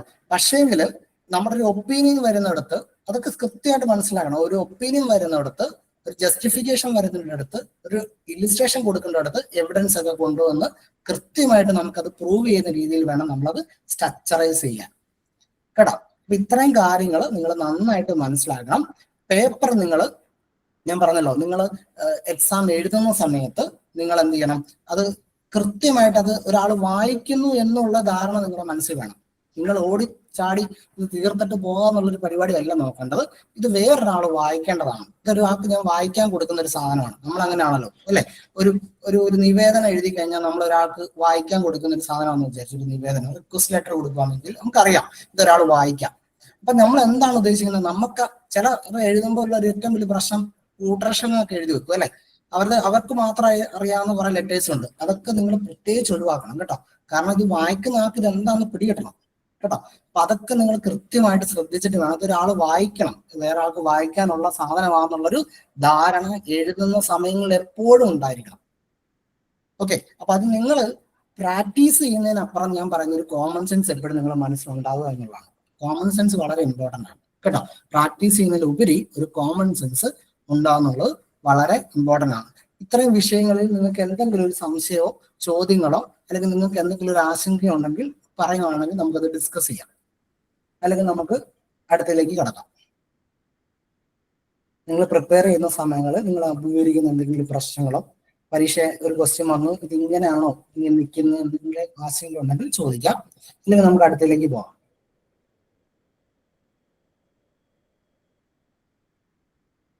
നമ്മൾ സിവിൽ സർവീസിന്റെ UPSC ഒരു മൂഡിലേക്കൊന്നും പോകേണ്ട ആവശ്യമില്ല. എന്നാൽ പോലും നമുക്ക് അതിൻ്റെതായിട്ടുള്ള ഒരു പ്രാധാന്യമുണ്ട്. ഈ എക്സാം അത്രയും ഇമ്പോർട്ടൻ്റ് ആയിട്ടുള്ള പരീക്ഷയാണ്, നിങ്ങൾക്ക് അറിയാം അല്ലെ? അപ്പൊ അതിന്റെ പ്രാധാന്യത്തിൽ നിന്നുകൊണ്ട് തന്നെ നമുക്ക് വേണം അത് ഫ്രെയിം ചെയ്ത് പോകാൻ. യെസ്, അങ്ങനെയാണെങ്കിൽ നമുക്ക് കണ്ടന്റിലേക്ക് പോവാം. ഞാൻ എടുക്കുന്ന സബ്ജക്റ്റ് അക്കൗണ്ടിങ്ങുമായിട്ട് ബന്ധപ്പെട്ടാണ്. എല്ലാ ചാപ്റ്ററും നമുക്ക് വിശദമായിട്ട് സിലബസിനെ പറയാൻ നമുക്ക് ഈ സമയം പോരാ. അതുകൊണ്ട് നമ്മുടെ ബുക്ക് കീപ്പിംഗ് എന്ന് പറയുന്ന ഫസ്റ്റ് ടോപ്പിക്കിലെ അല്ലെങ്കിൽ നമ്മുടെ ടോപ്പിക്കിലെ ഫസ്റ്റ് ചാപ്റ്റർ എടുത്ത് നമ്മൾ പരിശോധിക്കുകയാണ്. എലിമെന്ററി ബുക്ക് കീപ്പിംഗ് ആൻഡ് അക്കൗണ്ടിങ്ങിനകത്ത് ബുക്ക് കീപ്പിംഗ് എന്ന് പറയുന്ന ഭാഗമാണ് നമ്മൾ ഇന്ന് ഡിസ്കസ് ചെയ്യുന്നത്. ഇതിന്റെ അകത്ത് നിങ്ങൾ ശ്രദ്ധിച്ചോണം, ഇതിന്റെ അകത്ത് എങ്ങനെയാണ് ചോദ്യം, ഈ വിഷയങ്ങളിൽ വരുന്ന ചോദ്യങ്ങൾ മൊത്തം ഞാൻ പറയും. നിങ്ങൾ ഈ പരീക്ഷ കഴിഞ്ഞിട്ട് വേണമെങ്കിൽ I+ ആയിട്ട് കോൺടാക്ട് ചെയ്ത് എൻ്റെ പേഴ്സണൽ നമ്പർ കിട്ടും. ഇതിന്റെ അകത്ത് ഞാൻ പറയുന്ന ചോദ്യങ്ങളല്ലാണ്ട് വേറെ ചോദ്യം വരുവാണെങ്കിൽ നിങ്ങൾക്ക് എന്നെ വിളിക്കാം. ഓക്കെ, അത്രയും കോൺഫിഡന്റ് ആയിട്ട് പറയാം. ആ ടൈറ്റിലുള്ള ക്വസ്റ്റ്യൻ വരത്തുള്ളൂ. എന്ന് വെച്ചാൽ ഈ ക്വസ്റ്റ്യൻ എഴുത്തിന്റെ രീതി മാറും കേട്ടോ. കണ്ടന്റ് ഉറപ്പായിട്ടും ഈ രീതി വരുന്ന ഒരു കണ്ടന്റ് ആയിരിക്കും നിങ്ങളോട് ചോദിക്കുന്നത്. ഓക്കെ, അപ്പൊ നിങ്ങൾ ശ്രദ്ധിക്കുക, 21 മാർക്ക് ഇതൊക്കെ ഓൾറെഡി നിങ്ങൾക്ക് അറിയാവുന്ന കാര്യങ്ങളാണ്. ഒന്ന് സ്പെസിഫൈ ചെയ്യുന്നത് പോകുന്നത് മാത്രം. 21 മാർക്കിന്റെ ആണ്. യെസ്, 3 മാർക്കിന്റെ പ്രതീക്ഷിക്കാവുന്ന ഒരു ക്വസ്റ്റ്യൻ ആണ്. 5 മാർക്കിന് 2 ക്വസ്റ്റ്യൻ വരും. 8 മാർക്കിന്റെ ഒരു ക്വസ്റ്റ്യൻ ആണ്. അപ്പൊ ഒരു എസ് നമുക്ക് ഇവിടുന്ന് വരണോ കാണത്തുള്ളൂ എന്നർത്ഥം. ഓക്കെ, യെസ്, ഷോർട്ടസ്റ്റ് എത്ര 3 മാർക്കിന്റെ ആണ്. പിന്നെ 5 മാർക്കിന്റെ നമുക്ക് എന്തുണ്ട്, 2 ക്വസ്റ്റ്യൻസ് വരുന്നുണ്ട്. ഇതാണ് നമുക്ക് PSC തന്നിട്ടുള്ള ഇൻഫർമേഷൻ എന്ന് പറയുന്നത്. ഇതിനകത്ത് ഇൻട്രൊഡക്ഷൻ ടു അക്കൗണ്ടിങ് ഉണ്ട്. യെസ്, മീനിങ് ആൻഡ് ഡെഫിനേഷൻ ഉണ്ട്. Need, importance, advantage, book keeping എന്താണ്, അക്കൗണ്ടൻസി എന്താണ്, സ്ട്രെസ് ചെയ്തതാണ് കേട്ടോ. ഇത് ഇമ്പോർട്ടൻ്റ് ആണ്. ബുക്ക് കീപ്പിംഗ് അക്കൗണ്ടിങ് നല്ല നോളജ് വേണം. ഓക്കെ, സിസ്റ്റം ഓഫ് അക്കൗണ്ടിങ് വളരെ ഇമ്പോർട്ടൻ്റ് ആണ്. Basic terms of accounting. Yes, journal എന്താണ്, സബ്സിഡറി ബുക്ക് എന്താണ്, ലെഡ്ജർ എന്താണ്, ട്രയൽ ബാലൻസ് എന്താണ്, ട്രയൽ ബാലൻസുമായിട്ട് അസോസിയേറ്റ് ചെയ്യുന്നതാണ് എറേഴ്സ്. ആ എറേഴ്സിന്റെ ആയിട്ടുള്ള റെക്ടിഫിക്കേഷൻ, ടൈപ്പ് ഓഫ് എറേഴ്സ്, ഇതൊക്കെയാണ് വരുന്നത്. ഏതൊക്കെയാണ് വരുന്നത്, ഇമ്പോർട്ടന്റ് കീ ഏതൊക്കെയാണെന്നുള്ള ഈ ചാപ്റ്ററിലെ മൊത്തം ഇമ്പോർട്ടൻസ് എന്താണ്, ഒന്ന് ബുക്ക് കീപ്പിംഗ് എന്താണെന്ന് അറിയണം. അക്കൗണ്ടൻസി ബുക്ക് കീപ്പിംഗ് നമ്മളുടെ ഒരു കമ്പാരിസൺ കൃത്യമായിട്ട് മനസ്സിലാക്കണം. സിസ്റ്റം ഓഫ് അക്കൗണ്ടിങ് ഏതൊക്കെയാണെന്നുള്ളത് നോക്കണം. അക്കൗണ്ടിങ്ങുമായിട്ട് ബന്ധപ്പെട്ട ബേസിക് ടേംസുകൾ ജസ്റ്റ് ഒന്ന് മനസ്സിലാക്കണം. പിന്നെ ജേണൽ എന്താണെന്ന് അറിയണം, ലെഡ്ജർ എന്താണെന്ന് അറിയണം, ട്രയൽ ബാലൻസ് എന്താണെന്ന് അറിയണം. ട്രയൽ ബാലൻസ് മാത്രം പഠിക്കുമ്പോൾ ഒരു സ്പെഷ്യൽ വെയിറ്റേജ് കൊടുക്കണം, എറേഴ്സും കൂടെ പഠിക്കണം. ഇത്രയേ ഉള്ളൂ. ഓക്കെ, അപ്പൊ നിങ്ങൾ ശ്രദ്ധിക്കേണ്ടത് നിങ്ങൾക്കൊരു ഷോർട്ട് നോട്ട് ഉണ്ടായിരിക്കണം. എന്തിനു വേണ്ടി? ഇത് ഞാൻ പറഞ്ഞല്ലോ, നിങ്ങൾ ബൈ ഹാർട്ട് ചെയ്ത് പ്രസന്റ് ചെയ്യുന്ന പരിപാടി ഇല്ല കേട്ടോ. മെമ്മറൈസേഷൻ സാധനം ഇല്ല കേട്ടോ. ആ പരിപാടി നിങ്ങൾ വിട്ടേക്കുക. കണ്ടന്റ് നന്നായിട്ട് മനസ്സിലാക്കണം. ജേണൽ എന്താണെന്നുള്ളൊരു ധാരണ വേണം. അപ്പൊ അക്കൗണ്ടിങ്ങിൽ നോളജ് ഇല്ലാത്ത, അല്ലെങ്കിൽ അക്കൗണ്ടിങ് BCom അല്ലെങ്കിൽ MCom ഡിഗ്രിയോ PG ഇല്ലാത്തവരൊക്കെ, ഈ ഡിസിപ്ലിൻ ഉള്ളവരൊക്കെ വരും, പരീക്ഷയ്ക്ക് വരും. ഓക്കെ, നിങ്ങളോട് ഒരു കാര്യം കൂടെ പറഞ്ഞിട്ട് ഞാൻ തുടർന്ന് കേട്ടോ. മക്കളെ നോക്കി, ഫസ്റ്റ് പാട്ട് ഏതാണോ? ഫസ്റ്റ് പാട്ട് നോക്കി, ഇതുണ്ടോ? ഇവിടെ തന്നെ പ്രശ്നമാണ്. ഈ ജനറൽ നോളജ് എല്ലാവർക്കും അറിയാം. ഓക്കെ, അരിത്തമെറ്റിക്കല് എല്ലാവർക്കും പിടിക്കാം. അക്കൗണ്ടിങ്ങോ ബേസ് കയറാൻ വലിയ പാടാ. ഇപ്പൊ ഞാനിപ്പം എന്താണ് ഫിസിക്സ് മെത്തേഡിലുള്ള ഒരാളാണ്, അല്ലെങ്കിൽ ഞാനൊരു മാത്തമാറ്റിക്കൽ ബേസ് ഉള്ള ഒരാളാണെങ്കിൽ ബുക്ക് കീപ്പിംഗ് ഒക്കെ അക്കൗണ്ടൻസി പഠിച്ചെടുക്കുക എന്നുള്ളത് ഇച്ചിരി പ്രശ്നമാണ് അല്ലെ. അപ്പൊ അതുകൊണ്ട് ഇവിടെ ആയിരിക്കും ഈ സ്കോറിന്റെ മർമ്മം എന്ന് പറയുന്നത്. കാരണം ജനറൽ നോളജ്, ഇംഗ്ലീഷും കാര്യങ്ങളും ഗ്രാമറും പരിപാടിയും കാര്യങ്ങളൊക്കെ നമുക്ക് ഉണ്ടാക്കിയെടുക്കാം, കുറെ ധാരണകൾ എല്ലാവർക്കും ഉണ്ടാവും താനും അല്ലെ. നിങ്ങൾ ഈ പരീക്ഷ എഴുതിയ 2 ലക്ഷത്തിൽ പല ആൾക്കാർ എഴുതിയ പരീക്ഷ 284 പേര് ലിസ്റ്റ് ഔട്ട് ചെയ്യുന്നു. തീർച്ചയായിട്ടും അവർക്ക് ഈ ധാരണ ഉള്ളത് കൊണ്ട് തന്നെയാണ് വന്നത്. പക്ഷെ ഇതെന്ന് പറയുന്നത് ഈ സമയത്തിനുള്ളിൽ പഠിച്ചെടുക്കാൻ വളരെ ബുദ്ധിമുട്ടാണ്. നിങ്ങൾ എവിടെയാണോ ഒരു കോച്ചിങ് ആവശ്യമുള്ളത്, എവിടെയാണോ നിങ്ങളുടെ എക്സാമിന് മാർക്ക് വീഴുന്നത്, മാർക്ക് വീഴുന്നതെന്ന് പറഞ്ഞാൽ നിങ്ങളൊരു കോമ്പറ്റീറ്ററിന് അടിച്ചിടുന്ന എവിടെ നിന്നാണോ, ചേസ് ചെയ്യുന്ന എവിടെയാണോ, അത് ഇവിടെ ആയിരിക്കും. ഓക്കെ, ഈ 150 മാർക്ക് വിഷയമാണ്. ശരിയല്ല? ഞാൻ ആലോചിച്ച് നോക്കിയേ. കാരണം ഇപ്പം MSc പഠിച്ചൊരാൾക്കോ BSc പഠിച്ചൊരാൾക്കോ ആർട്സിൽ പഠിച്ചൊരാൾക്കോ ബേസിക് ആയിട്ടുള്ള ഈ കാര്യങ്ങളൊക്കെ പഠിച്ചെടുക്കാം. ഓക്കെ, കാരണം ഈ സാധനങ്ങളെല്ലാം ജമ PSC വരുന്ന ഏത് പേപ്പർ 1ഉം പേപ്പർ 3യും. പക്ഷെ BComന്റെ MComന്റെ ബേസ്, ഒരു ഡിഗ്രി ബേസ് പെട്ടെന്ന് ഉണ്ടാക്കിയെടുക്കുക എന്ന് പറഞ്ഞാൽ പ്രോബ്ലം. നിങ്ങൾക്കൊരു 10th നല്ല ബേസ് നിങ്ങൾക്ക് മാത്സ് ഉണ്ടെങ്കിൽ നിങ്ങൾക്ക് അറിയാവുന്ന ഒരു സാധനമാണ് അല്ലെ. പക്ഷെ ഇത് അൺനോൺ ആയിട്ടുള്ള ഒരു ഫിനോമിനയാണ് ഏത് എലമെന്ററി ബുക്ക് കീപ്പിംഗ് എന്ന് പറയുന്നത്. നിങ്ങൾക്ക് അൺനോൺ ആയിട്ടുള്ള ഒരു സബ്ജക്റ്റ് ആയിരിക്കും എലമെന്ററി ബുക്ക് കീപ്പിംഗ്. അപ്പൊ ഇവിടെ നിങ്ങൾ മാർക്ക് നന്നായിട്ട് സ്കോർ ചെയ്യാൻ ശ്രമിക്കണം കേട്ടോ. അത് ഇതിനോടുകൂടെ ചേർത്ത് നിങ്ങളോട് പറയാണ്. നമ്മൾ അവിടെ പറഞ്ഞപ്പോൾ അത് നമ്മൾ സ്പെസിഫൈ ചെയ്തില്ല. Okay, yes. അപ്പൊ നിങ്ങൾ ഇത്രയും കാര്യങ്ങൾ നമ്മൾ പറഞ്ഞു വെച്ച് നോക്കുമ്പോൾ എന്താണ്, ബുക്ക് കീപ്പിംഗ്, അക്കൗണ്ടൻസി, കീവേഡ് കേട്ടോ ഓർത്തോണം. Book keeping, accountancy, system of accounting നോക്കണം, ജേണൽ എന്താന്ന് നോക്കണം, ലെഡ്ജർ എന്താന്ന് നോക്കണം, ട്രയൽ ബാലൻസ് എന്താന്ന് നോക്കണം, എറേഴ്സ് എന്താന്ന് നോക്കണം. ഇത്രയും കാര്യങ്ങൾ നമ്മൾ കൃത്യമായിട്ട് മനസ്സിലാക്കണം. യെസ്, ഇതിൻ്റെ അകത്തു നിന്ന് 3 മാർക്കിന്റെ ക്വസ്റ്റ്യൻ വരാന്നുള്ളത് 7 ക്വസ്റ്റ്യൻ പരമാവധി നിങ്ങളോട് ചോദിക്കാം. നിങ്ങൾക്ക് വേണമെങ്കിൽ സ്ക്രീൻഷോട്ട് ചെയ്യാം കേട്ടോ. 3 മാർക്കിന് ക്വസ്റ്റ്യൻ ചോദിക്കാം. ഞാൻ ഈ ബൈഹാർട്ട് പഠിക്കുന്നതിനകത്ത് ഞാൻ അത്ര താല്പര്യപ്പെടുന്ന ഒരാളല്ല. എങ്കിലും നിങ്ങൾ മനസ്സിലാക്കി പഠിക്കണം, കണ്ടന്റ് മനസ്സിലാക്കി തന്നെ പഠിച്ചു പോകണമെന്ന് വിശ്വസിക്കുന്ന ഒരാളാണ്. പക്ഷെ ഇവിടെ നിങ്ങൾ ഒരു കാര്യം ബൈഹാർട്ട് ചെയ്ത് തന്നെ പഠിക്കണം. ഓക്കെ, ബൈഹാർട്ട് ചെയ്ത് തന്നെ പഠിക്കണം. അക്കൗണ്ടിങ്ങിന്റെ ഡെഫിനിഷൻ കേട്ടോ. Okay, AICPA, American Institute of certificate public അക്കൗണ്ട്സിന്റെ തന്നെ ഡെഫിനിഷൻ ഉണ്ട്, അത് തന്നെ പഠിക്കണം. ഡിഫൈൻ എന്ന് പറഞ്ഞിട്ട് എല്ലാവരും അങ്ങ് എഴുതി വെക്കും. ഡിഫൈൻ എന്ന് പറഞ്ഞാൽ ആരോ പറഞ്ഞ ഒരു ഡെഫിനിഷൻ ആണ് പറയേണ്ടത്.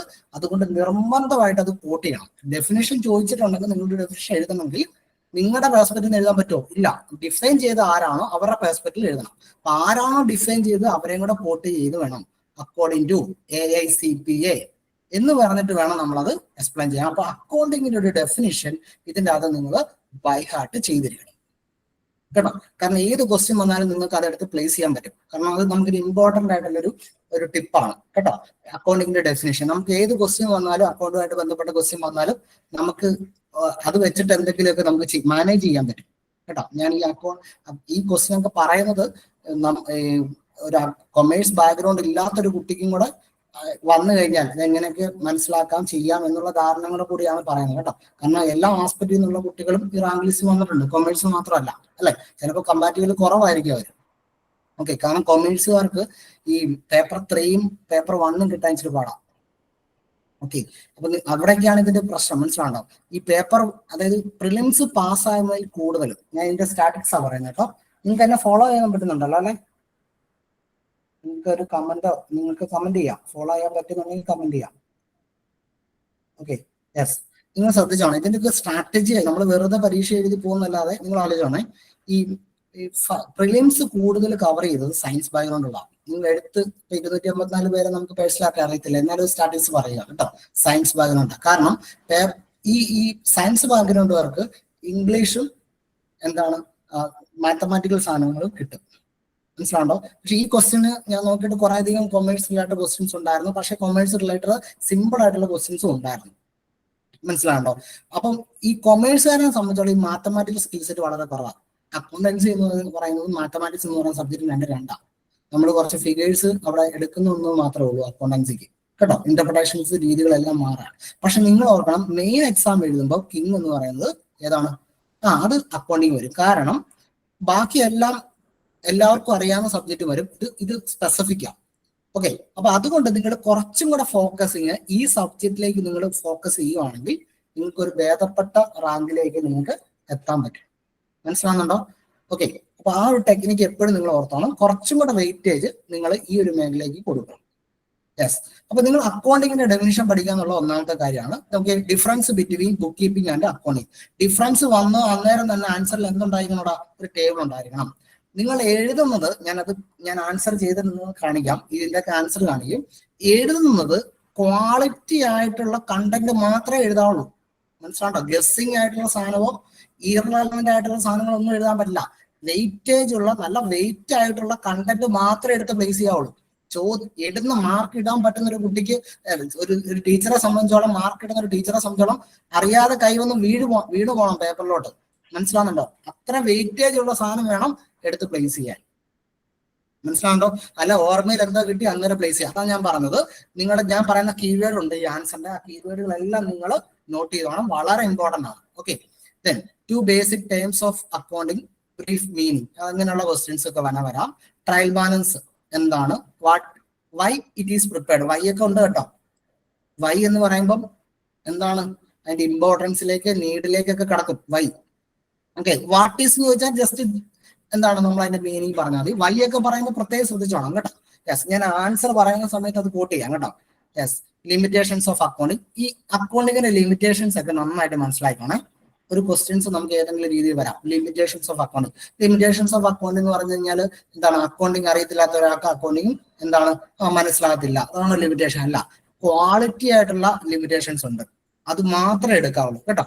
What is ledger posting? Okay, define ചെയ്യണം. ഞാനിത് പ്രീവിയസ് ഇയർ എന്നുള്ള രീതിയിലുള്ള ക്വസ്റ്റൻ അല്ല ഇട്ട, എങ്ങനെയൊക്കെ പെർസ്പെക്റ്റീവ് 3 മാർക്കിന് വരും എന്നുള്ളതാണ്.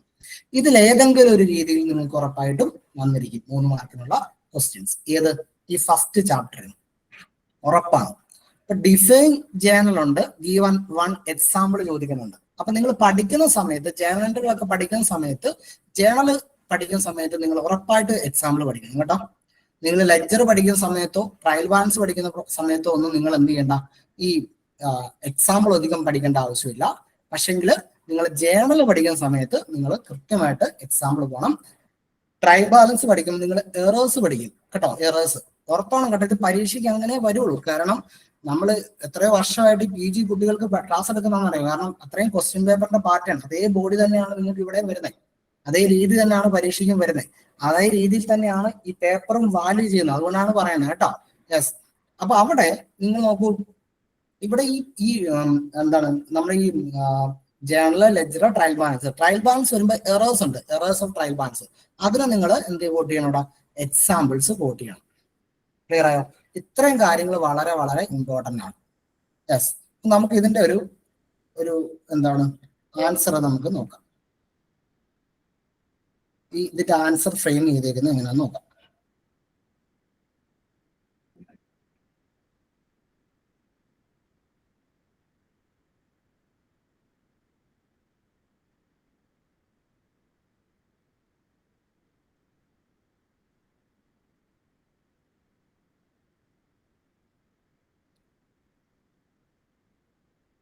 ഇതുണ്ടോ 3 മാർക്ക് ക്വസ്റ്റിന്റെ ആൻസർ ആട്ടോ. ആൻസർ ചെയ്യാനേ.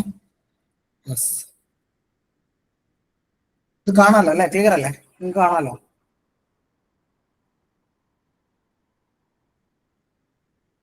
എടാ കാണോടാ, തമ്പതായിരല്ലേ? Yes, okay. ആ മതി, ഒരാൾ നിന്നാ മതി. നിങ്ങൾ എവിടെ ഉണ്ടോ എന്നുള്ളത് മനസ്സിലാക്കിയാണ്. നമ്മൾ ഇതുപോലെ ഇങ്ങനെ പറയുമ്പോഴേ നിങ്ങൾ കൂടെ ഉണ്ടോ എന്ന് നമുക്കൊന്ന് അറിയണം, അത്ര ഉള്ളൂ. ഓക്കെ, അപ്പൊ ശ്രദ്ധിച്ചോട്ടോ. ഞാൻ ഇവിടെ എഴുതിയേക്കുന്ന വേർഡിങ് ശ്രദ്ധിക്കണം. ആക്യുറേസ് ആൻഡ് കൺസൈസ് ആൻസർ ആണ് എന്തിന് കൊടുക്കേണ്ടത്? ഈ 3 മാർക്കിനാണെങ്കിലും 5 മാർക്കിനാണെങ്കിലും 8 മാർക്കിനാണെങ്കിലും കൊടുക്കേണ്ടത്. Define accounting. ഓക്കെ, ഈ ഡെഫിനിഷൻ കോട്ട് ചെയ്തേക്കുന്ന ആരുടെയാണ്? അത് AICPA ഡെഫിനിഷൻ ആണ് ഇവിടെ കോട്ട് ചെയ്തേക്കുന്നത് കേട്ടോ. യെസ്, ഇപ്പൊ ഡെഫിനിഷൻ കൊടുത്തു, 2 ഒബ്ജക്റ്റീവ് കൊടുത്തു. ഒബ്ജക്റ്റീവ് എന്ന് പറഞ്ഞാൽ അക്കൗണ്ടിങ്ങിന്റെ ബേസ് ഒബ്ജക്റ്റീവ് എന്ന് പറയുന്നത് ഒന്ന് പ്രോഫിറ്റ് അല്ലെങ്കിൽ ലോസ് ഐഡന്റിഫൈ ചെയ്യുക എന്നുള്ളതാണ്. മനസ്സിലാണ്ടോ? ഓക്കെ, രണ്ടാമത്തെ പ്രധാനപ്പെട്ട ഒബ്ജക്റ്റീവ് എന്ന് പറയുന്നത് ഫിനാൻഷ്യൽ പൊസിഷൻ ഐഡന്റിഫൈ ചെയ്യുക എന്നുള്ളതാണ്. ഇത് നമ്മൾ കൊടുക്കാൻ കാരണം അക്കൗണ്ടിങ്ങിന്റെ ഏറ്റവും പ്രധാനപ്പെട്ട 2 ഫൈനൽ അക്കൗണ്ടിൽ ഒന്ന് പ്രോഫിറ്റ് ആൻഡ് ലോസ് അക്കൗണ്ടും ഒന്ന് ബാലൻസ് ഷീറ്റും. P&L അക്കൗണ്ട് പ്രിപ്പയർ ചെയ്തിട്ടാണ് നമ്മൾ പ്രോഫിറ്റ് ആൻഡ് ലോസ് അറിയുന്നത്. ബാലൻസ് ഷീറ്റ് പ്രിപ്പയർ ചെയ്തിട്ടാണ് നമ്മൾ ഫിനാൻഷ്യൽ പൊസിഷൻ അറിയുന്നത്. ഇത് രണ്ടുമാണ് അക്കൗണ്ടിങ്ങിന്റെ ഫണ്ടമെന്റൽ ഒബ്ജക്റ്റീവ്. അതിനെ നമ്മൾ എന്ത് ചെയ്യുന്നു, ഒന്ന് വിശദീകരിക്കുന്നത് മാത്രമേ ചെയ്തിട്ടുള്ളൂ. മനസ്സിലാവുന്നുണ്ടോ? ഇതാണ് ഫസ്റ്റ് ക്വസ്റ്റ്യൻ ആൻസർ ആയിട്ട് വരുന്നത്. ഇത്ര മതി.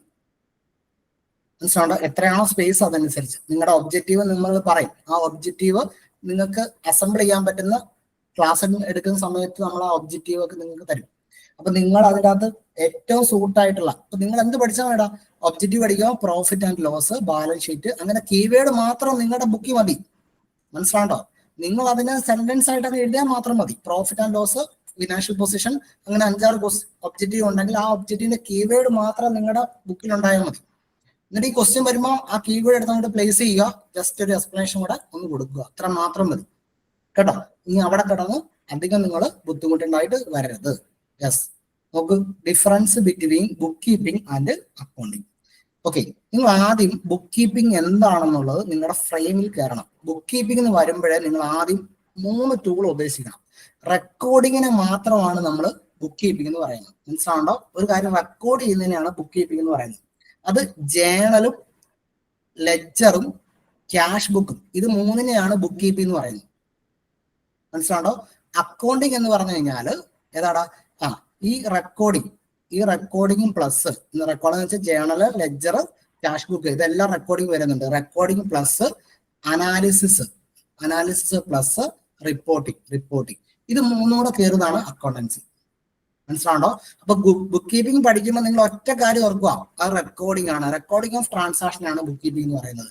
അക്കൗണ്ടിങ്ങിൽ എങ്ങനെയാണ് നമ്മൾ റെക്കോർഡ് ചെയ്യുന്നത്? 3 രീതിയിലാണ്. ജേണൽ ഉണ്ട്, ലെഡ്ജർ ഉണ്ട്, പിന്നെ ക്യാഷ് ബുക്കും വരുന്നുണ്ട്. ഇത്രയും ആയി കഴിഞ്ഞാൽ ബുക്ക് കീപ്പിംഗ് ആയി. അപ്പൊ നിങ്ങൾ ബുക്ക് കീപ്പിംഗ് എന്ന ക്വസ്റ്റ്യൻ ചോദിക്കുമ്പോൾ ഈ എക്സാമ്പിളും കൂടെ കോട്ട് ചെയ്ത് കഴിഞ്ഞാണ്ടല്ലോ, അവിടെ ടീച്ചർ അന്നേരം വിലയിരുത്തും ഇവർക്ക് അക്കൗണ്ടിങ്ങുമായിട്ട് ബന്ധപ്പെട്ട് സ്ട്രക്ചേർഡ് നോളജ് ഉണ്ട് എന്ന് പറയും. അല്ലാതെ പാരമ്പര്യ ഊർജ്ജ പോലെ പാരമ്പര്യമായിട്ട് എഴുതി പോകുന്ന റൈറ്റിംഗ് സ്കിൽ സെറ്റിലും റൈറ്റിംഗ് പാറ്റേണിലും എഴുതി പോരുത്.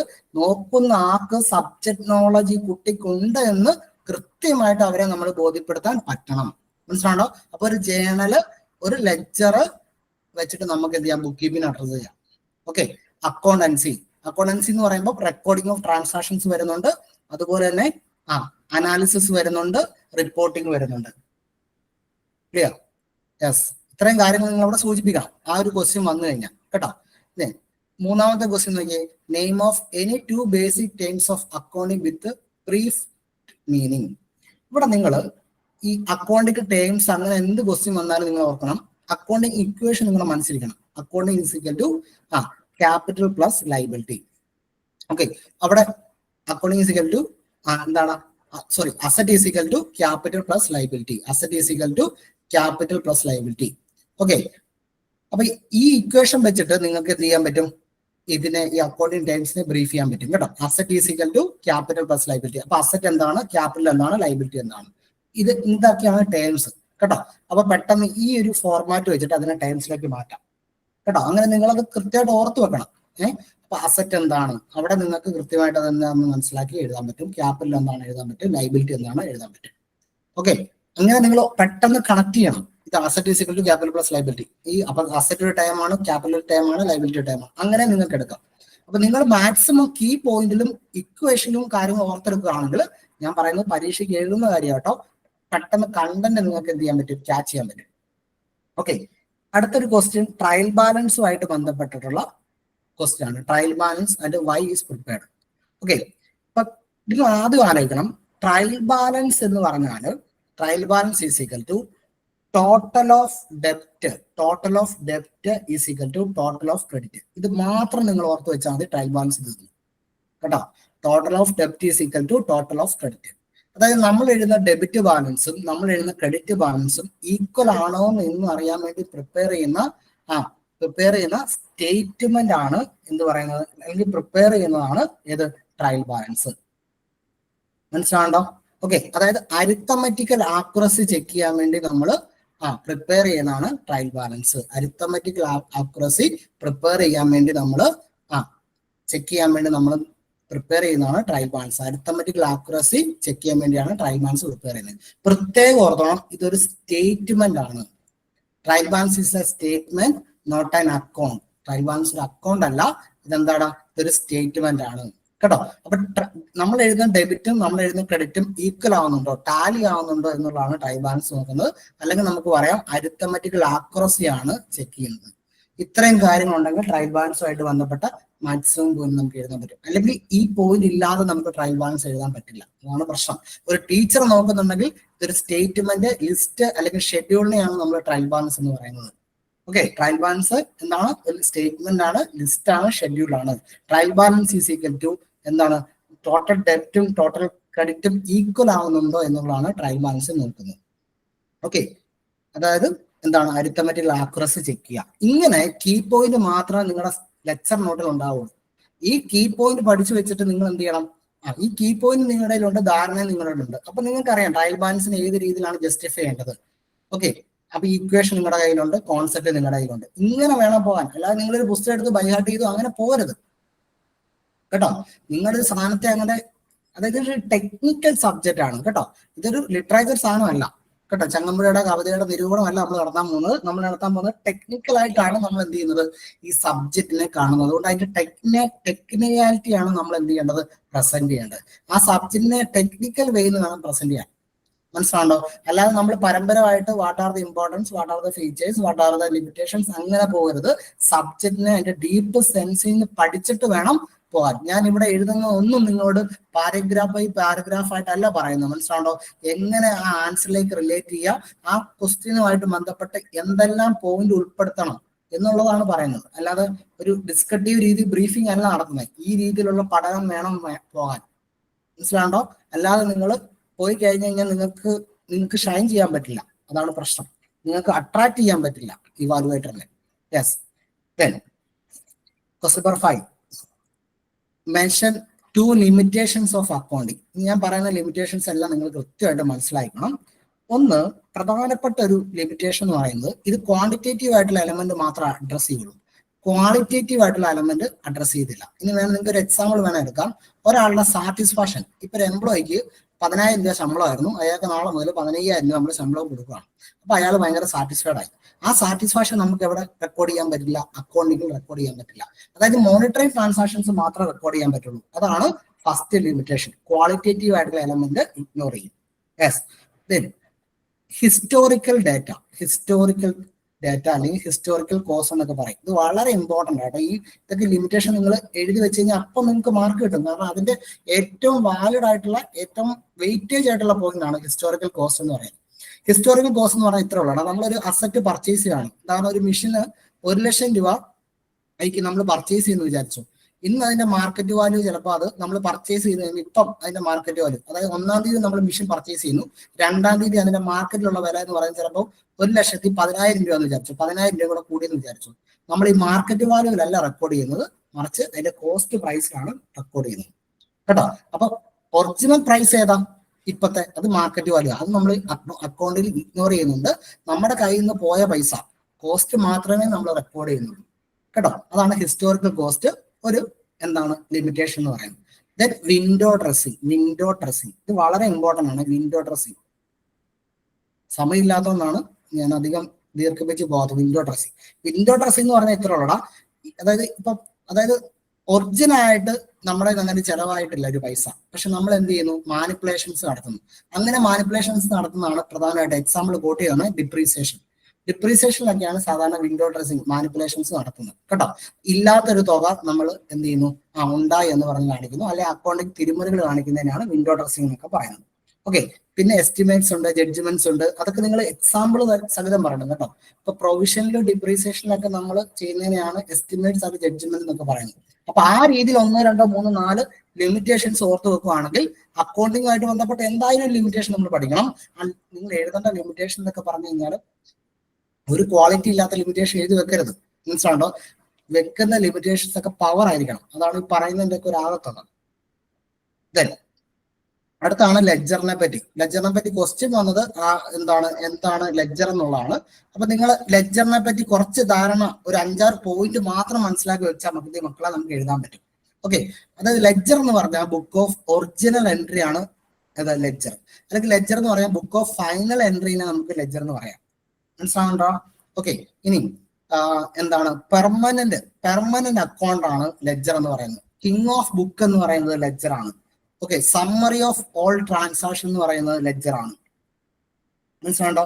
ലെഡ്ജറിനെ ബേസ് ചെയ്തിട്ടാണ് നമ്മൾ എന്ത് പ്രിപ്പയർ ചെയ്യുന്നത്? ട്രയൽ ബാലൻസ് പ്രിപ്പയർ ചെയ്യുന്നത്. ക്ലിയർ ആയോ? ഓക്കെ, ജേണലിൽ നിന്ന് റെക്കോർഡ് ചെയ്യുന്ന എല്ലാ എൻട്രിക്കും ഒരു റെസ്പെക്റ്റീവ് അക്കൗണ്ട്സ് എവിടെ ഉണ്ടാവും? ലെഡ്ജറിലുണ്ടാവും. ഇത്രേ ഉള്ളൂ ലെഡ്ജർ. നിങ്ങൾക്ക് ലെഡ്ജറുമായിട്ട് ബന്ധപ്പെട്ട് ഏത് ക്വസ്റ്റ്യൻ ചോദിച്ചാലും, എന്ന് വെച്ചാൽ വാട്ട് ഈസ് ലെഡ്ജർ അല്ലെങ്കിൽ വാട്ട് ഈ മീൻ ബൈ ലെഡ്ജർ, ആ പെർസ്പെക്റ്റീവ് ഒരു ക്വസ്റ്റ്യൻ വന്നു കഴിഞ്ഞാൽ ഇത്രയും കാര്യങ്ങൾ അവിടെ കൂട്ടി ചെയ്താൽ മതി, ഇവിടെ മാർക്ക് വീഴും. ഓക്കെ, ഇനി ജേണൽ എന്താന്നുള്ളതാണ് അടുത്ത ചോദ്യം. Define journal and give one example. Okay, journal പറയുമ്പോൾ എന്താണ്? ജേണൽ വരുമ്പോൾ നമ്മൾ എഴുതണം ബുക്ക് ഓഫ് ഒറിജിനൽ എൻട്രി ആണ് ജേണൽ. ഓക്കെ, ദെൻ അതൊരു ക്രോണോളജിക്കൽ ഓർഡറിലാണ് നമ്മൾ റെക്കോർഡ് ചെയ്യുന്നത്, ഡേറ്റ് വൈസ് ആണ് റെക്കോർഡ് ചെയ്യുന്നത്. ഡബിൾ എൻട്രി സിസ്റ്റത്തിലാണ് നമ്മൾ ജേണൽ റെക്കോർഡ് ചെയ്യുന്നത്. കാരണം എന്താണ്? അത് ഡെബിറ്റും ഉണ്ട് ക്രെഡിറ്റ് ആസ്പെക്റ്റും ഉണ്ട്. ഇങ്ങനെ എക്സാമ്പിൾ കൂട്ടി ചെയ്യണം കേട്ടോ. ഡെബിറ്റ് ആസ്പെക്റ്റും ഉണ്ട് ക്രെഡിറ്റ് ആസ്പെക്റ്റും ഉണ്ട്. ഇതിനൊരു ടെമ്പററി ബുക്ക് ഓഫ് അക്കൗണ്ട്സ് എന്നാണ് വിളിക്കുന്നത്. ഇങ്ങനെ സ്റ്റാൻഡർഡൈസ് ചെയ്യുന്ന പോയിന്റുകൾ വേണം അവിടെ കൂട്ടി ചെയ്യാൻ. ഓക്കെ, അല്ലാതെ നിങ്ങൾ ചില എന്താണ് ഇപ്പൊ ഈ ലോക്കൽ ഓതേഴ്സിന്റെ ഒക്കെ ഈ ബുക്ക് സ്റ്റാളിൽ നിന്നൊക്കെ കിട്ടും.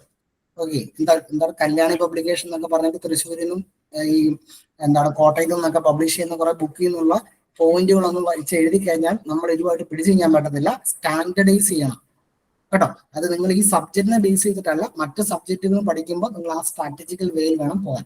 ഓക്കെ, ഞാനിവിടെ സമയം ഇല്ലാത്തതുകൊണ്ട് തൽക്കാലം ഞാനിവിടെ നിർത്തുവാണ്. നിങ്ങൾക്ക് ഞാൻ 8 മാർക്കിന്റെ ക്വസ്റ്റിനും 5 മാർക്കിന്റെ ക്വസ്റ്റിനും ഞാൻ ഇട്ടിട്ടുണ്ട്. നമ്മുടെ ഗ്രൂപ്പിൽ അത് എന്താണ് ഷെയർ ചെയ്യാനുള്ള അല്ലെങ്കിൽ കാര്യങ്ങൾ ഞാൻ ചെയ്യാം. അപ്പൊ നിങ്ങൾക്ക് അത് കാണുമ്പോൾ മനസ്സിലാവും. ഇത്ര ഡീറ്റെയിലിംഗ് ആയിട്ട് നമുക്ക് പറയണമെങ്കിൽ ഒരു സെക്ഷനിലൊന്നും പോരാ. അപ്പൊ നിങ്ങൾക്ക് 8 മാർക്കിന്റെ ക്വസ്റ്റിനും എങ്ങനെയാണ് അലൈൻ ചെയ്യേണ്ടത് എന്നുള്ള കാര്യങ്ങൾ പറയുന്നിട്ടുണ്ട്. നിങ്ങൾ എപ്പോഴും ക്വസ്റ്റ്യൻ എഴുതും പഠിക്കുമ്പോഴും ഒക്കെ ശ്രദ്ധിക്കുക. ഇപ്പൊ ഒരു 15 മാർക്കിന്റെ എസ്ഐക്കുള്ള ഒരു സാധനം, ഓക്കെ, അത് 15 മാർക്ക് ചോദിക്കുവാണെങ്കിൽ നിങ്ങൾക്ക് എഴുതാൻ പറ്റും. പക്ഷെ അതേ 15 മാർക്കിനുള്ള ഒരു ക്വസ്റ്റ്യൻ 3 മാർക്കിന് ചോദിച്ചു കഴിഞ്ഞാൽ നിങ്ങൾ എങ്ങനെ എഴുതും? മനസ്സിലാവുന്നുണ്ടോ? അപ്പം അങ്ങനെയും പറയണം. അതായത് 15 മാർക്കിനുള്ള ക്വസ്റ്റ്യൻ 15 മാർക്കിന് ചോദിക്കുവാണെങ്കിൽ ഓക്കെ, 15 മാർക്കുള്ള ക്വസ്റ്റ്യൻ 3 മാർക്കിന് എഴുതി ചോദിച്ചു കഴിഞ്ഞാലോ? അപ്പൊ വാലിഡേറ്റ് ചെയ്യണം, ആൻസറിനെ വാലിഡേറ്റ് ചെയ്യണം. ഓക്കെ, ഏറ്റവും ഇമ്പോർട്ടന്റ് ആയിട്ടുള്ള വെയിറ്റേജ് ഉള്ള ആൻസറിനെ കൊടുത്തുകൊണ്ടിരിക്കണം. മനസ്സിലാണ്ടോ?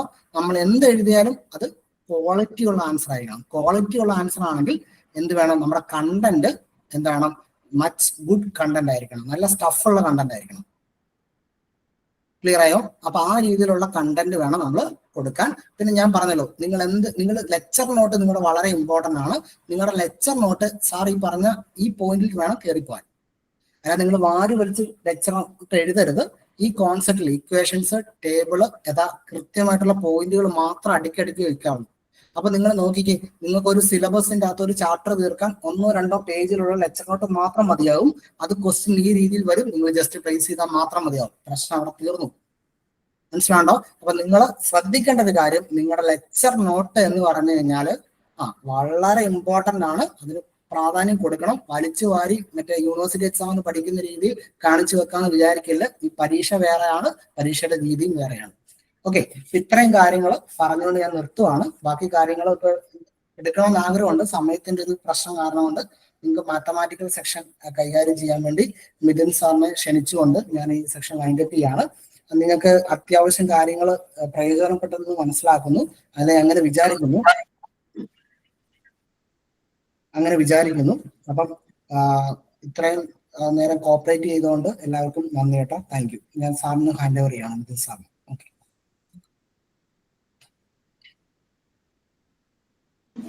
Okay sir, thank you sir, Vishu sir. അപ്പോ നമുക്ക് എന്റെ പേര് നിതിൻ എന്നാണ്, നിങ്ങൾക്ക് അറിയാം എന്ന് വിശ്വസിക്കുന്നു. അപ്പോ നമ്മള് ഇന്ന് ഇവിടെ ഡിസ്കസ് ചെയ്യാനായിട്ട് പോകുന്നത് നമ്മുടെ ഏതാണ് മെന്റൽ എബിലിറ്റി ആൻഡ് റീസണിങ്, മാത്സുമായി ബന്ധപ്പെട്ട കാര്യങ്ങളാണ്. നമ്മൾ അതിൽ അരിത്തമെറ്റിക് ആൻഡ് മെൻസുറേഷൻ, ഞാൻ ആ സ്ലൈഡ് ഒന്ന് എടുത്തോട്ടെ ഒരു സെക്കൻഡ്.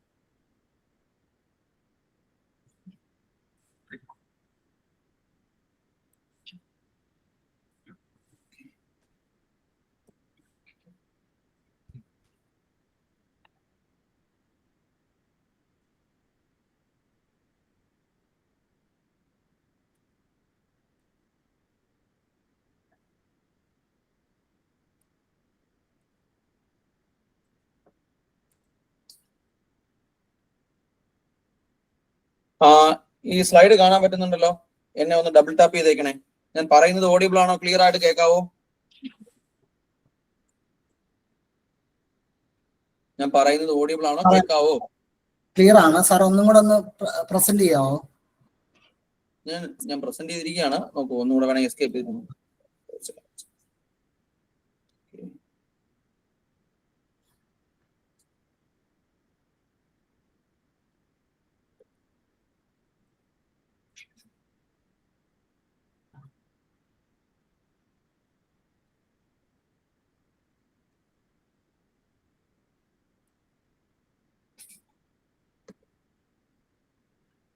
സാർ ഇപ്പൊ ക്ലിയർ ആട്ടോ. ക്ലിയർ ആയില്ലേ? ക്ലിയർ. Okay sir. ഓക്കെ. അപ്പോ നമ്മള് അരിത്തമെറ്റിക് ആൻഡ് മെൻസുറേഷൻ ആണ്. അരിത്തമെറ്റിക് ആൻഡ് മെൻസുറേഷൻ അവര് പറയുന്നുണ്ട്.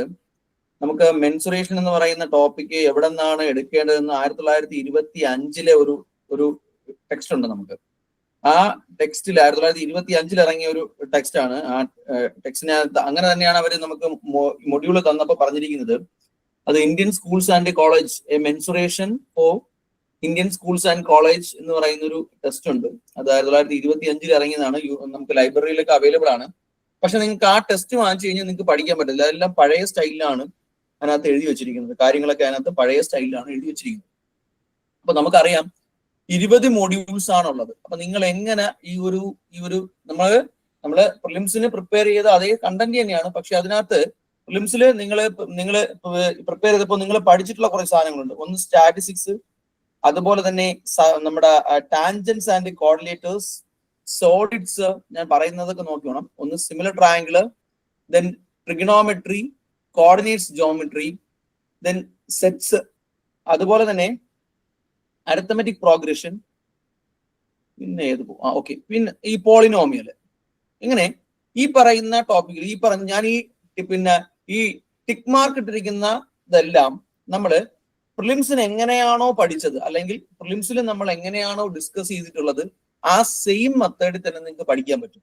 കാര്യം എന്ന് പറഞ്ഞാൽ ഇതൊക്കെ നമ്മൾ ഈ കോർഡിനേറ്റ്സ് ജോമെട്രി, അതുപോലെ തന്നെ സെറ്റ്, ട്രിഗണോമെട്രി, അതുപോലെ തന്നെ similar and congruent triangles, solids, then triangles and coordinators, statistics, അതുപോലെ തന്നെ അരിത്തമെറ്റിക് പ്രോഗ്രഷൻ, പോളിനോമിയൽ, ഈ പറയുന്ന ടോപ്പിക്കുകളൊന്നും നമുക്ക് എന്ത് ചെയ്യാൻ പറ്റില്ല, ഷോർട്ട് കട്ടിലല്ല. നമ്മൾ നോർമൽ കേസിൽ നമ്മൾ ഒരുപാട് കാലം കൊണ്ട് PSC പ്രിപ്പയർ ചെയ്തുകൊണ്ടിരിക്കുന്ന ഒരാളെ സംബന്ധിച്ചിടത്തോളം അവർ ഷോർട്ട് കട്ടിലല്ല ഇത് പഠിച്ചിരിക്കുന്നത്. അതെന്തായിരിക്കാം, നമ്മളെ ശരിക്കുള്ള മെത്തേഡ് തന്നെയായിരിക്കും. എന്നാൽ അരിത്തമെറ്റിക് പ്രോഗ്രഷനിലാണ് ഒന്ന് രണ്ട് ചെറിയ ഷോർട്ട് കട്ട്സ് ഒക്കെ ഉള്ളത്. എന്നാൽ അരിത്തമെറ്റിക് പ്രോഗ്രഷൻ നമുക്ക് എന്ത് ചെയ്യാൻ പറ്റും, ഈസി ആയിട്ട് നമുക്ക് പഠിച്ചെടുക്കാൻ പറ്റുന്ന ഒരു സാധനമാണ്. പിന്നെ ഇപ്രാവശ്യത്തെ എക്സാമിനെ പറ്റി വിഷ്ണു സാർ വളരെ ക്ലിയർ ആയിട്ട് പറഞ്ഞു. ഇവിടെ ഇപ്പോ റാങ്ക് ലിസ്റ്റിൽ വന്നിരിക്കുന്ന ആൾക്കാരെ സംബന്ധിച്ചിടത്തോളം കൂടുതലും എന്റെ ഒരു അഭിപ്രായം വെച്ച് പറയുകയാണെങ്കിൽ അത്യാവശ്യം മാത്സ് ഒരുവിധം ബാക്ക്ഗ്രൗണ്ട് ഉള്ള ആൾക്കാരാണ് കൂടുതലും എന്തിൽ വന്നിരിക്കുന്നത്, ഇപ്രാവശ്യം ലിസ്റ്റിൽ വന്നിരിക്കുന്നത് കൂടുതലും.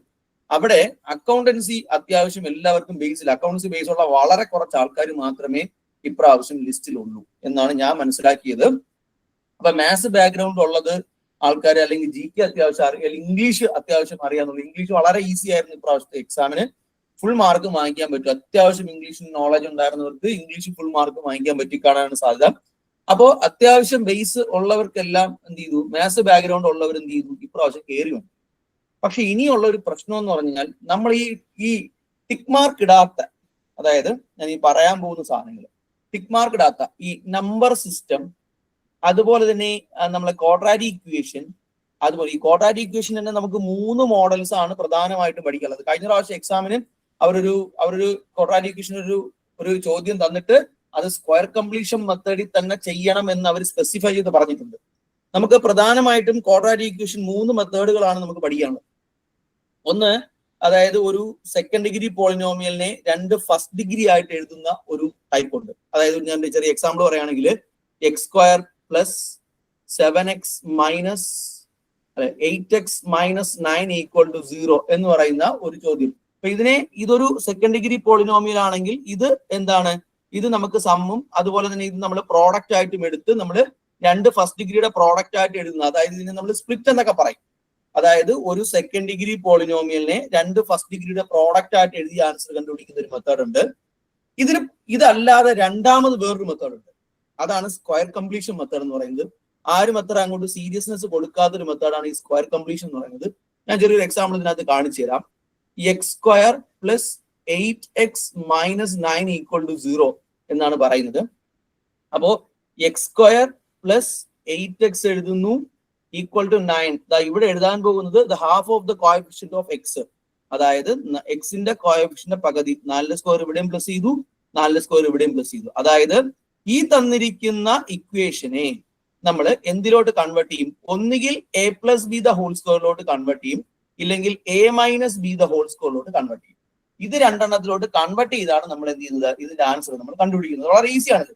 എക്സ് പ്ലസ് 4 ഇപ്പൊ a square plus 2ab plus b square, അതായത് a plus B the whole square equal to എന്ന് എഴുതി 16 എന്ന് കിട്ടി. ഇനി എക്സ് പ്ലസ് 4 ഈക്വൽ ടു എന്ന് എഴുതാം റൂട്ട് 16 എന്ന് എഴുതി. എന്താണ്? ഒന്നുകിൽ 4 ആയിരിക്കും, ഇല്ലെങ്കിൽ എന്തായിരിക്കും?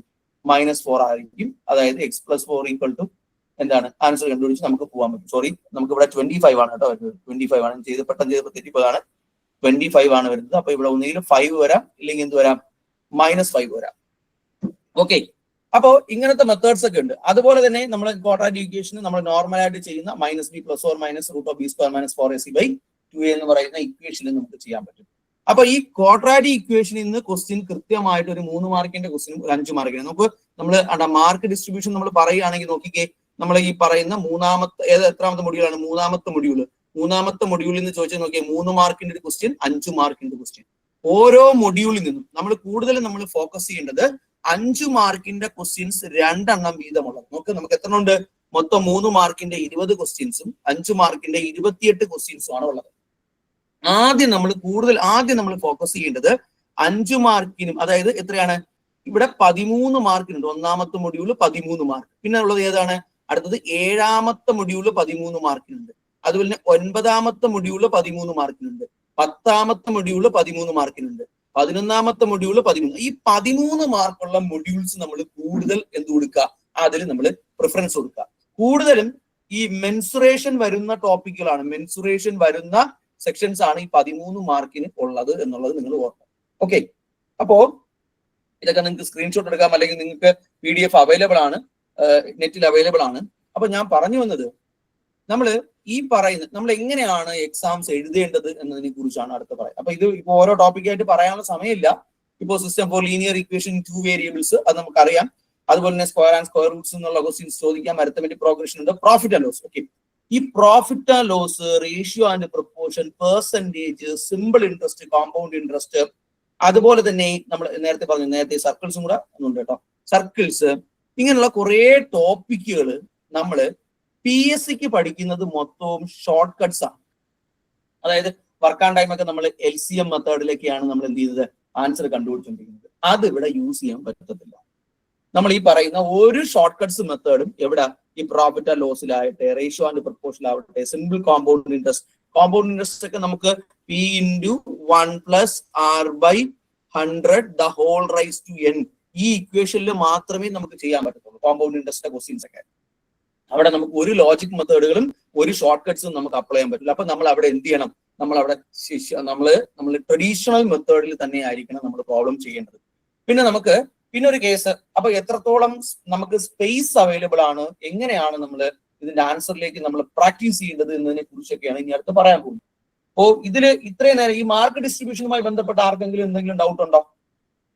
നമുക്ക് ഈ മൊഡ്യൂളിൽ നോക്കിയേ, നമുക്കുള്ള 20 മൊഡ്യൂളിൽ നിന്ന് 3 മാർക്കിന്റെ ക്വസ്റ്റ്യൻസ് 20, 5 മാർക്കിന്റെ ക്വസ്റ്റ്യൻസ് 28. 8 മൊഡ്യൂൾസ് നിങ്ങൾ കോൺസെൻട്രേറ്റ് ചെയ്ത് പഠിക്കണം. അതായത് 13 മാർക്കുള്ള 8 മൊഡ്യൂൾസ് ആണുള്ളത്. അത് നിങ്ങൾ കോൺസെൻട്രേറ്റ് ചെയ്ത് പഠിക്കണം. ഓക്കെ, ഈ മാർക്ക് ഡിസ്ട്രിബ്യൂഷനുമായി ബന്ധപ്പെട്ട ആർക്കെങ്കിലും എന്തെങ്കിലും സംശയം ഉണ്ടെങ്കിൽ ചോദിക്കോ. അത് കഴിഞ്ഞ് ഞാൻ എക്സാം എഴുതുന്നത് എങ്ങനെയാണെന്ന് പറഞ്ഞുതരാം. അതുകൊണ്ടാണ് ഞാൻ ചോദിക്കുന്നത്. മാർക്ക് ഡിസ്ട്രിബ്യൂഷൻ നിങ്ങൾ മെസ്സേജ് അയച്ചാൽ എനിക്ക് കാണത്തില്ല. ഞാൻ ഫുൾ സ്ക്രീൻ ഇട്ടിരിക്കുകയാണ്, സോ എനിക്ക് ഒന്നും കാണത്തില്ല. അതുകൊണ്ട് നിങ്ങൾ എന്ത് ചെയ്യണം? മൈക്ക് ഓണാക്കി ചോദിക്കണം. മാർക്ക് ഡിസ്ട്രിബ്യൂഷനുമായി ബന്ധപ്പെട്ട് എന്തെങ്കിലും സംശയമുണ്ടോ? ഏതൊക്കെയാണ് ആദ്യം ഫോക്കസ് ചെയ്യേണ്ടതെന്ന് ഞാൻ പറഞ്ഞു. 8 ടോപ്പിക്കുകൾ ഞാൻ നിങ്ങൾക്ക് അവിടെ 13 മാർക്കിനുള്ള 8 ടോപ്പിക്കുകൾ നിങ്ങൾക്ക് ഞാൻ അവിടെ കാണിച്ചു തന്നു. ആ ടോപ്പിക്കുകളാണ് നിങ്ങൾ എന്ത് ചെയ്യേണ്ടത്? ഈ 13 മാർക്കിന് ഇത് കണ്ടല്ലോ, ഇതെല്ലാം 13 മാർക്കിനുള്ള ടോപ്പിക്കുകളാണ് നിങ്ങൾ എന്ത് ചെയ്യേണ്ടത്? കൂടുതൽ നിങ്ങൾ ഫോക്കസ് ചെയ്യേണ്ടത് എന്ന് ഞാൻ പറഞ്ഞു. ഓക്കെ, ഇനി മാർക്ക് ഡിസ്ട്രിബ്യൂഷനുമായി ബന്ധപ്പെട്ട ആർക്കെങ്കിലും എന്തെങ്കിലും സംശയം ഉണ്ടോ?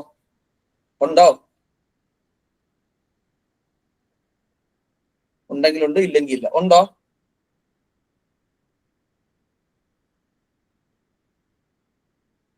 ഇല്ല, ആരും ഒന്നും പറയില്ല. Okay done. അപ്പൊ ഞാൻ എങ്ങനെയാണ് നമ്മൾ ആൻസർ എഴുതുന്നത് എന്നതിനെ പറ്റിയാണ് അടുത്ത് ഡിസ്കസ് ചെയ്യാനായി പോകുന്നത്. നമുക്ക് തരുന്നത് ഒരു ബുക്ക്ലെറ്റ് ആണ് നമുക്ക് തരുന്നത്.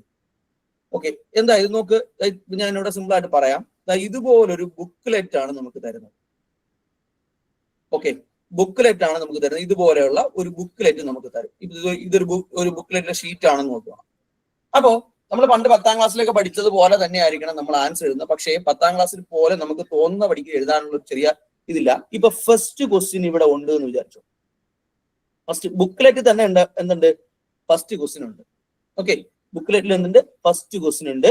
ആ ക്വസ്റ്റ്യൻ എഴുതാൻ വേണ്ടിയിട്ട് അവരോടൊരു സ്പേസ് ഇങ്ങനെ ബോക്സ് ഒന്നും കാണുന്നില്ല, ഇങ്ങനെ ഒരു സ്പേസ് കൊടുത്തിരിക്കും. ഓക്കെ, ഫസ്റ്റ് ക്വസ്റ്റ്യൻ അത് ചെയ്യാനുള്ള സ്പേസ്.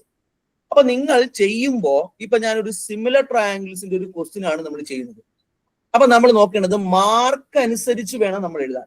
3 മാർക്കിന്റെ ക്വസ്റ്റ്യൻ ആണെങ്കിൽ അതിന് വേണ്ട സിമിലർ ട്രയാംഗിൾസിന്റെ ക്വസ്റ്റ്യൻ ആകുമ്പോഴത്തേക്ക് സിമിലാരിറ്റി നമ്മൾ പ്രൂവ് ചെയ്യണം. 2 ട്രയാംഗിളും സിമിലർ ആണെന്ന് പ്രൂവ് ചെയ്താണ് നമ്മൾ ആൻസറിലേക്ക് പോകുന്നത്.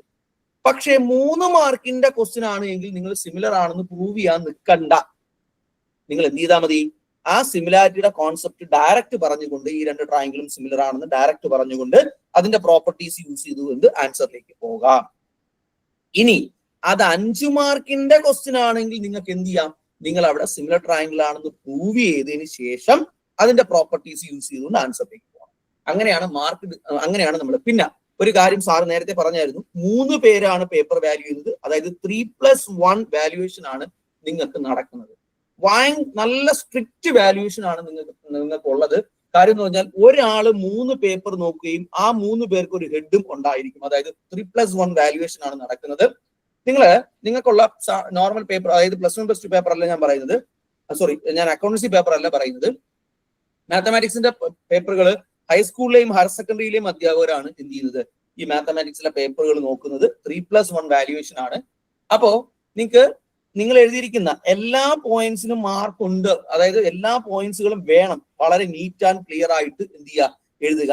നിങ്ങൾ ഇച്ചിരി വൃത്തിക്ക് എഴുതുന്നത് കുറച്ചുകൂടെ ബെറ്റർ ആയിരിക്കും. ഈക്വൽ എല്ലാം ഇപ്പൊ നമ്മളൊരു പ്രോബ്ലം ചെയ്യുമ്പോൾ ഈക്വൽ എല്ലാം ഒരേപോലെ വരുത്തി ഇച്ചിരി വൃത്തിയായിട്ട് നമുക്ക് നമ്പർ ചില ആൾക്കാർ 4 ഇങ്ങനെ എഴുതുന്ന ആൾക്കാരുണ്ട് 4, അതൊക്കെ മാറ്റി വളരെ പെർഫെക്റ്റ് ആയിട്ട് തന്നെ 4 എഴുതി നമ്മൾ എന്ത് ചെയ്യണം, നമ്മൾ ആൻസർ എഴുതണം എന്നുള്ളതാണ് പറയാനുള്ളത്. ഇനി അടുത്തത്, നിങ്ങൾക്ക് എന്തായാലും സ്വാഭാവികമായിട്ട് നിങ്ങൾക്ക് കാൽക്കുലേഷൻ വേണ്ടി വരും.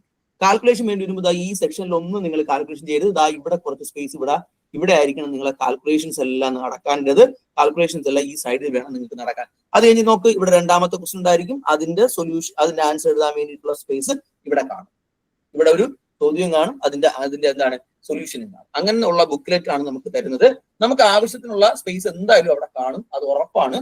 ആ ചോദ്യത്തിനനുസരിച്ചുള്ള സ്പേസ് അവിടെ കാണും. വൃത്തിയായിട്ട് മെയിൻറ്റെയിൻ ചെയ്ത് എഴുതണം. ഇനി ഒരു കാര്യം കൂടി ഇതിനകത്ത് പറയാനുള്ളതെന്ന് പറഞ്ഞാൽ, ഇപ്പോ നമുക്ക് ആവശ്യമില്ലാത്ത കാര്യങ്ങളൊന്നും എന്ത് ചെയ്യരുത്, എഴുതേണ്ട ആവശ്യമില്ല. എഴുതി വെറുതെ സമയം കളയരുത് എന്നാണ് ഞാൻ പറയുന്നത്. നമുക്ക് 200 മാർക്കിനാണുള്ളത്. പാസ് മാർക്ക് എത്രയാണെന്ന് നമുക്ക് അറിയാം, 200 മാർക്കിനാണ്. അപ്പൊ നമ്മൾ മാർക്ക് കൂടുതൽ വാങ്ങുന്നതനുസരിച്ച് റാങ്ക് ലിസ്റ്റ് മുകളിൽ വരാൻ സാധ്യതയുണ്ട്. സോ നമ്മൾ ആവശ്യമില്ലാത്ത കാര്യങ്ങൾ എഴുതി എന്ത് ചെയ്യരുത്, സമയം കളയരുത്. കൂടുതൽ ക്വസ്റ്റ്യൻസ് നമ്മൾ ആൻസറിലേക്ക് എത്തിക്കുക എന്നുള്ളതായിരിക്കണം നമ്മുടെ ലക്ഷ്യം. ഇനി ഒരു കാര്യം, പോകുമ്പോൾ ഒരു സ്കെയില് ഏറ്റവും കുറഞ്ഞത് കൊണ്ടുപോകണം, ഒരു പെൻസിലും കൊണ്ടുപോകണം. വേറൊന്നും കൊണ്ടല്ല, അതായത് മെൻസുറേഷന്റെ ക്വസ്റ്റ്യൻസ് ആവട്ടെ, അല്ലെങ്കിൽ സർക്കിൾസിന്റെ ഒരു ഇൻസ്ട്രുമെന്റ് ബോക്സ് കൊണ്ടുപോയാൽ അത്രയും ബെറ്റർ. അതായത് നമ്മൾ ഇൻസ്ട്രുമെന്റ് ബോക്സ് ഫുൾ അതിനകത്ത് കയറ്റത്തില്ല. കോമ്പസ്, സ്കെയില്, പെൻസിലൊക്കെ വേണമെങ്കിൽ അകത്ത് കയറ്റും. പ്രൊട്രാക്ടർ പോലുള്ള സാധനങ്ങളൊക്കെ അകത്ത് കയറ്റും. അല്ലാതെ ഈ ഇൻസ്ട്രുമെന്റ് ബോക്സ് അതിനകത്ത് എന്തായാലും എക്സാം ഹാളിൽ കൊണ്ട് കയറാൻ പറ്റത്തില്ല. ഇൻസ്ട്രുമെന്റ് ബോക്സ് മിക്കവാറുള്ള സ്കൂളുകളൊന്നും എന്ത് ചെയ്യാറില്ല, കയറ്റാറില്ല. കാര്യം എന്ന് വെച്ചാൽ ഇപ്പൊ വാങ്ങിക്കുന്ന ബോക്സിലെല്ലാം എന്തുണ്ടായിരിക്കും, ഇക്വേഷൻസ് എഴുതി വെച്ചിട്ടുണ്ട്, ഫോർമുലകൾ ഇതിന്റെ അടപ്പിൽ എഴുതി വെച്ചിട്ടുണ്ട്. അപ്പൊ അതുകൊണ്ട് കയറ്റാറില്ല.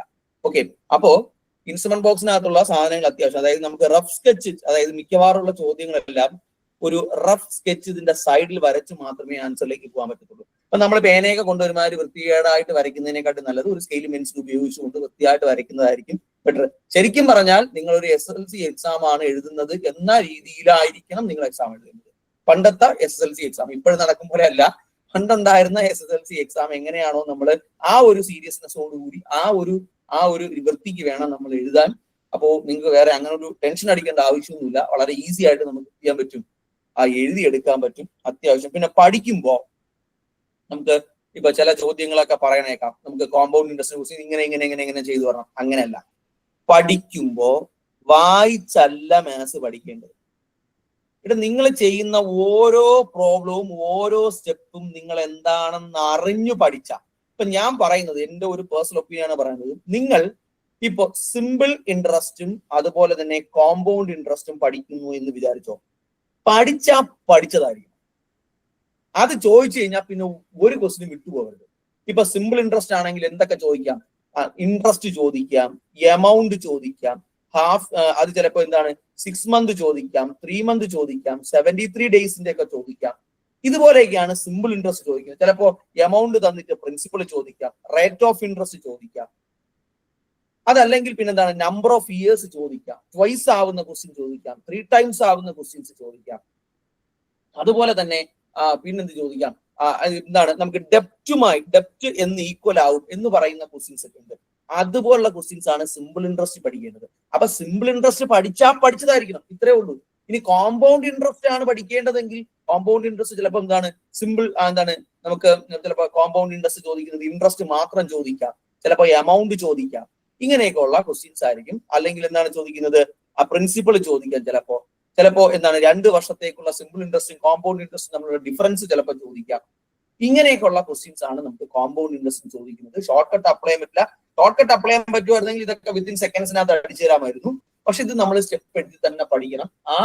പഠിച്ചതായിരിക്കണം. അപ്പൊ നമ്മൾ 13 മാർക്ക് വരുന്ന മൊഡ്യൂൾസ് എല്ലാം നന്നായിട്ട് പഠിക്കണം. ഇപ്പൊ നമ്മൾ സർക്കിൾസ് പഠിക്കണം. സർക്കിൾസിന് നിങ്ങൾ 9ാം ക്ലാസ്, ഞാൻ പറയുന്ന ഇത് മാത്രം നിങ്ങൾ പഠിച്ചുകൊണ്ട് പോയാൽ മതി. 9ാം ക്ലാസ്സിൽ നമ്മളെ SCRT നമ്മളെ സ്റ്റേറ്റ് സിലബസിന്റെ 9ാം ക്ലാസ്സിലെ ടെസ്റ്റ് ഉണ്ട്. 9ാം ക്ലാസ്സിലെ ടെസ്റ്റിൽ സർക്കിൾസിന് 2 ചാപ്റ്റർ ആണുള്ളത്. 2 ചാപ്റ്റർ. ഇപ്പോഴത്തെ ടെസ്റ്റ് അല്ല, പഴയ ടെസ്റ്റ് വാങ്ങിച്ചാലും മതി, ഇപ്പോഴത്തെ ടെസ്റ്റ് ആയാലും കുഴപ്പമില്ല. സർക്കിൾസിന് 2 ചാപ്റ്റർ ആണുള്ളത്. അതിലൊന്ന് കോഡ് റിലേറ്റഡ് ആയിട്ടുള്ളതും ഒന്ന് ഏരിയ ആൻഡ് പെരിമീറ്റർ. അപ്പോ ആ 2 സെക്ഷന് നിങ്ങൾ പഠിക്കണം 9ാം ക്ലാസ്സിൽ. അതേപോലെ തന്നെ 10ാം ക്ലാസ്സിലും എന്തുണ്ട്, സർക്കിൾസിന് 2 ചാപ്റ്റർ ഉണ്ട്. സർക്കിൾസുമായി ബന്ധപ്പെട്ട് 2 ചാപ്റ്റർ. നമ്മളെ SCRT സിലബസ് ആണ് പറയുന്നത്. ഓക്കെ, സ്റ്റേറ്റ് സിലബസ് ആണ് പറയുന്നത്. 10ാം ക്ലാസ്സിൽ എന്താണ് 2 ചാപ്റ്റർ ഉണ്ട്. 2 ചാപ്റ്റർ എന്ന് പറഞ്ഞാൽ ഒന്ന് എന്താണ് സർക്കിൾസിന്റെ ആംഗിൾസുമായി ബന്ധപ്പെട്ടുള്ള ഒരു ചാപ്റ്റർ ഉണ്ട്. ദെൻ അതിനകത്താണ് സൈക്ലിക് കോർഡിനേറ്ററുമായി ബന്ധപ്പെട്ട ക്വസ്റ്റ്യൻസ് ഒക്കെ വരുന്നത്. മുമ്പ് ചോദിച്ചിട്ടുള്ള ക്വസ്റ്റ്യൻ ആണ് സൈക്ലിക് കോർഡിനേറ്റർ. അതുപോലെ തന്നെ നമ്മളെ ടാൻജന്റ് എന്ന് പറയുന്ന ഒരു ചാപ്റ്റർ ഉണ്ട്, തൊടുവര. അപ്പൊ അതിലും കുറച്ച് ആംഗിൾസുമായി ബന്ധപ്പെട്ട ക്വസ്റ്റ്യൻസ്, അതിനകത്ത് കുറച്ച് തീറങ്ങളൊക്കെ ഉണ്ട്. അതൊക്കെ എന്ത് ചെയ്യണം, അതിനകത്ത് PA × PB = PC × PD എന്നൊക്കെ പറയുന്ന കുറച്ച് റിലേഷൻസ് ഉണ്ട്. അപ്പൊ കോഡ് ഇങ്ങനെ ഇന്റർസെക്ട് ചെയ്ത് പോകുന്നതൊക്കെ ഉണ്ട്. അതുപോലെ തന്നെ കോഡ് ഇങ്ങനെ പുറത്ത് വരുന്നതുണ്ട്. അതുപോലെ തന്നെ ഇങ്ങനത്തെ ഒരു സാധനമുണ്ട്.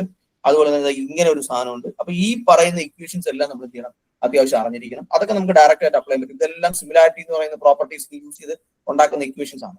ഇങ്ങനെയുള്ള സാധനങ്ങളൊക്കെ ഉണ്ട്. അപ്പൊ അതൊക്കെ നമ്മൾ എന്ത് ചെയ്യണം, പഠിച്ചുകൊണ്ട് പോകണം.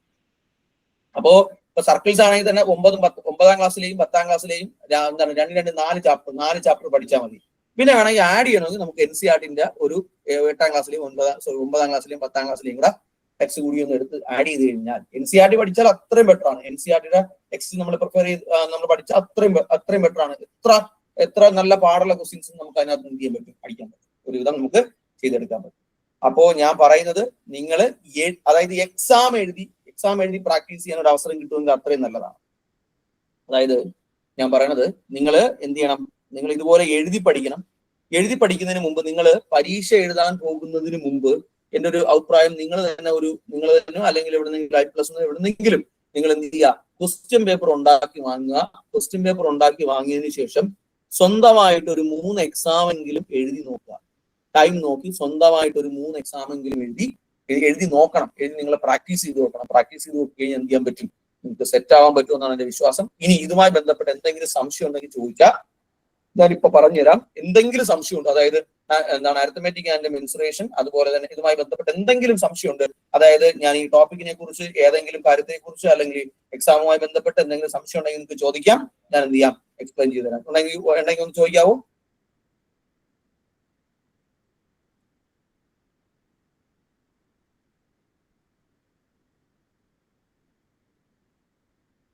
എല്ലാരും പോയോ? ഇല്ലേ?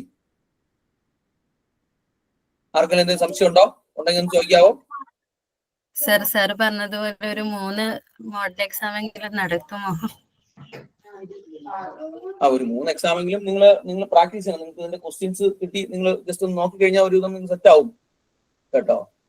അതല്ല ഇത് മാത്രമല്ല, മിക്കുള്ള എല്ലാ ടോപ്പിക്കിനും 3 വെച്ച് നിങ്ങൾ നോക്കണം. പിന്നെ ഞാൻ ഒരു കാര്യം പറയാം, ഇപ്രാവശ്യം കൂടുതലും മാത്സ് ബേസ് ഉള്ള ആൾക്കാരാണ് കൂടുതലും എന്ത് ചെയ്തിട്ടുള്ളത് ഇവിടെ വന്നിട്ടുള്ളത്. ഇപ്പൊ നിലവിൽ മാത്സ് ബേസ് ഉള്ള ആൾക്കാരാണ് എന്ത് ചെയ്തിട്ടുള്ളത് കൂടുതലും ലിസ്റ്റിലുള്ളതെന്നാണ് എൻ്റെ ഒരു അഭിപ്രായം.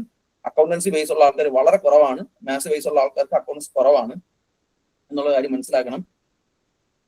ഓക്കെ, ഇനി വേറെ എന്തെങ്കിലും ഉണ്ടോ?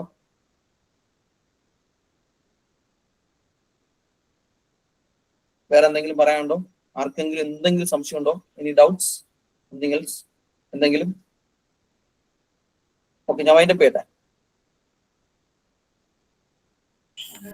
സർ ഞാൻ പ്രിലിംസിന് ഐപസിന്റെ എടുത്തിട്ടുണ്ടായിരുന്നു കോഴ്സേ.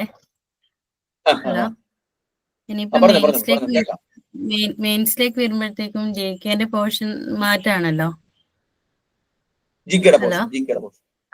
അത് ആ രീതിയിൽ നമുക്ക് അപ്ഡേറ്റ് ചെയ്ത് തരുമോ ഫാക്ട് ഒക്കെ എന്ന് അറിയാനായിരുന്നു.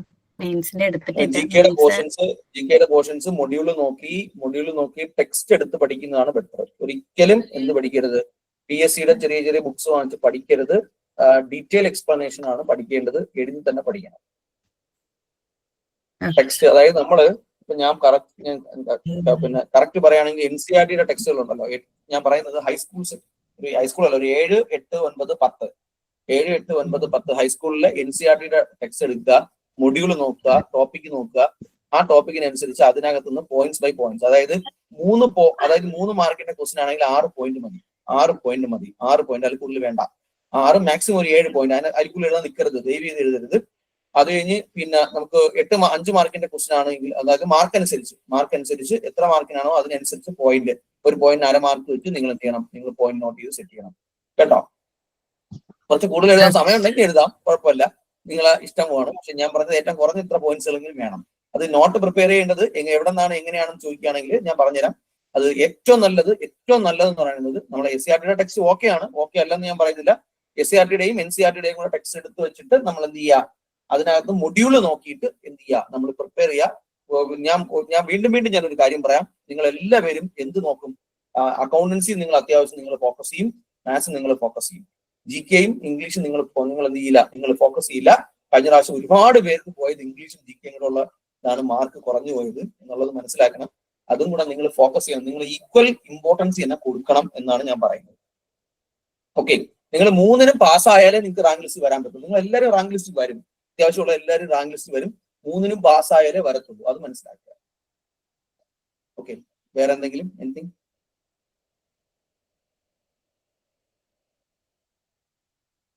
ഉണ്ടോ?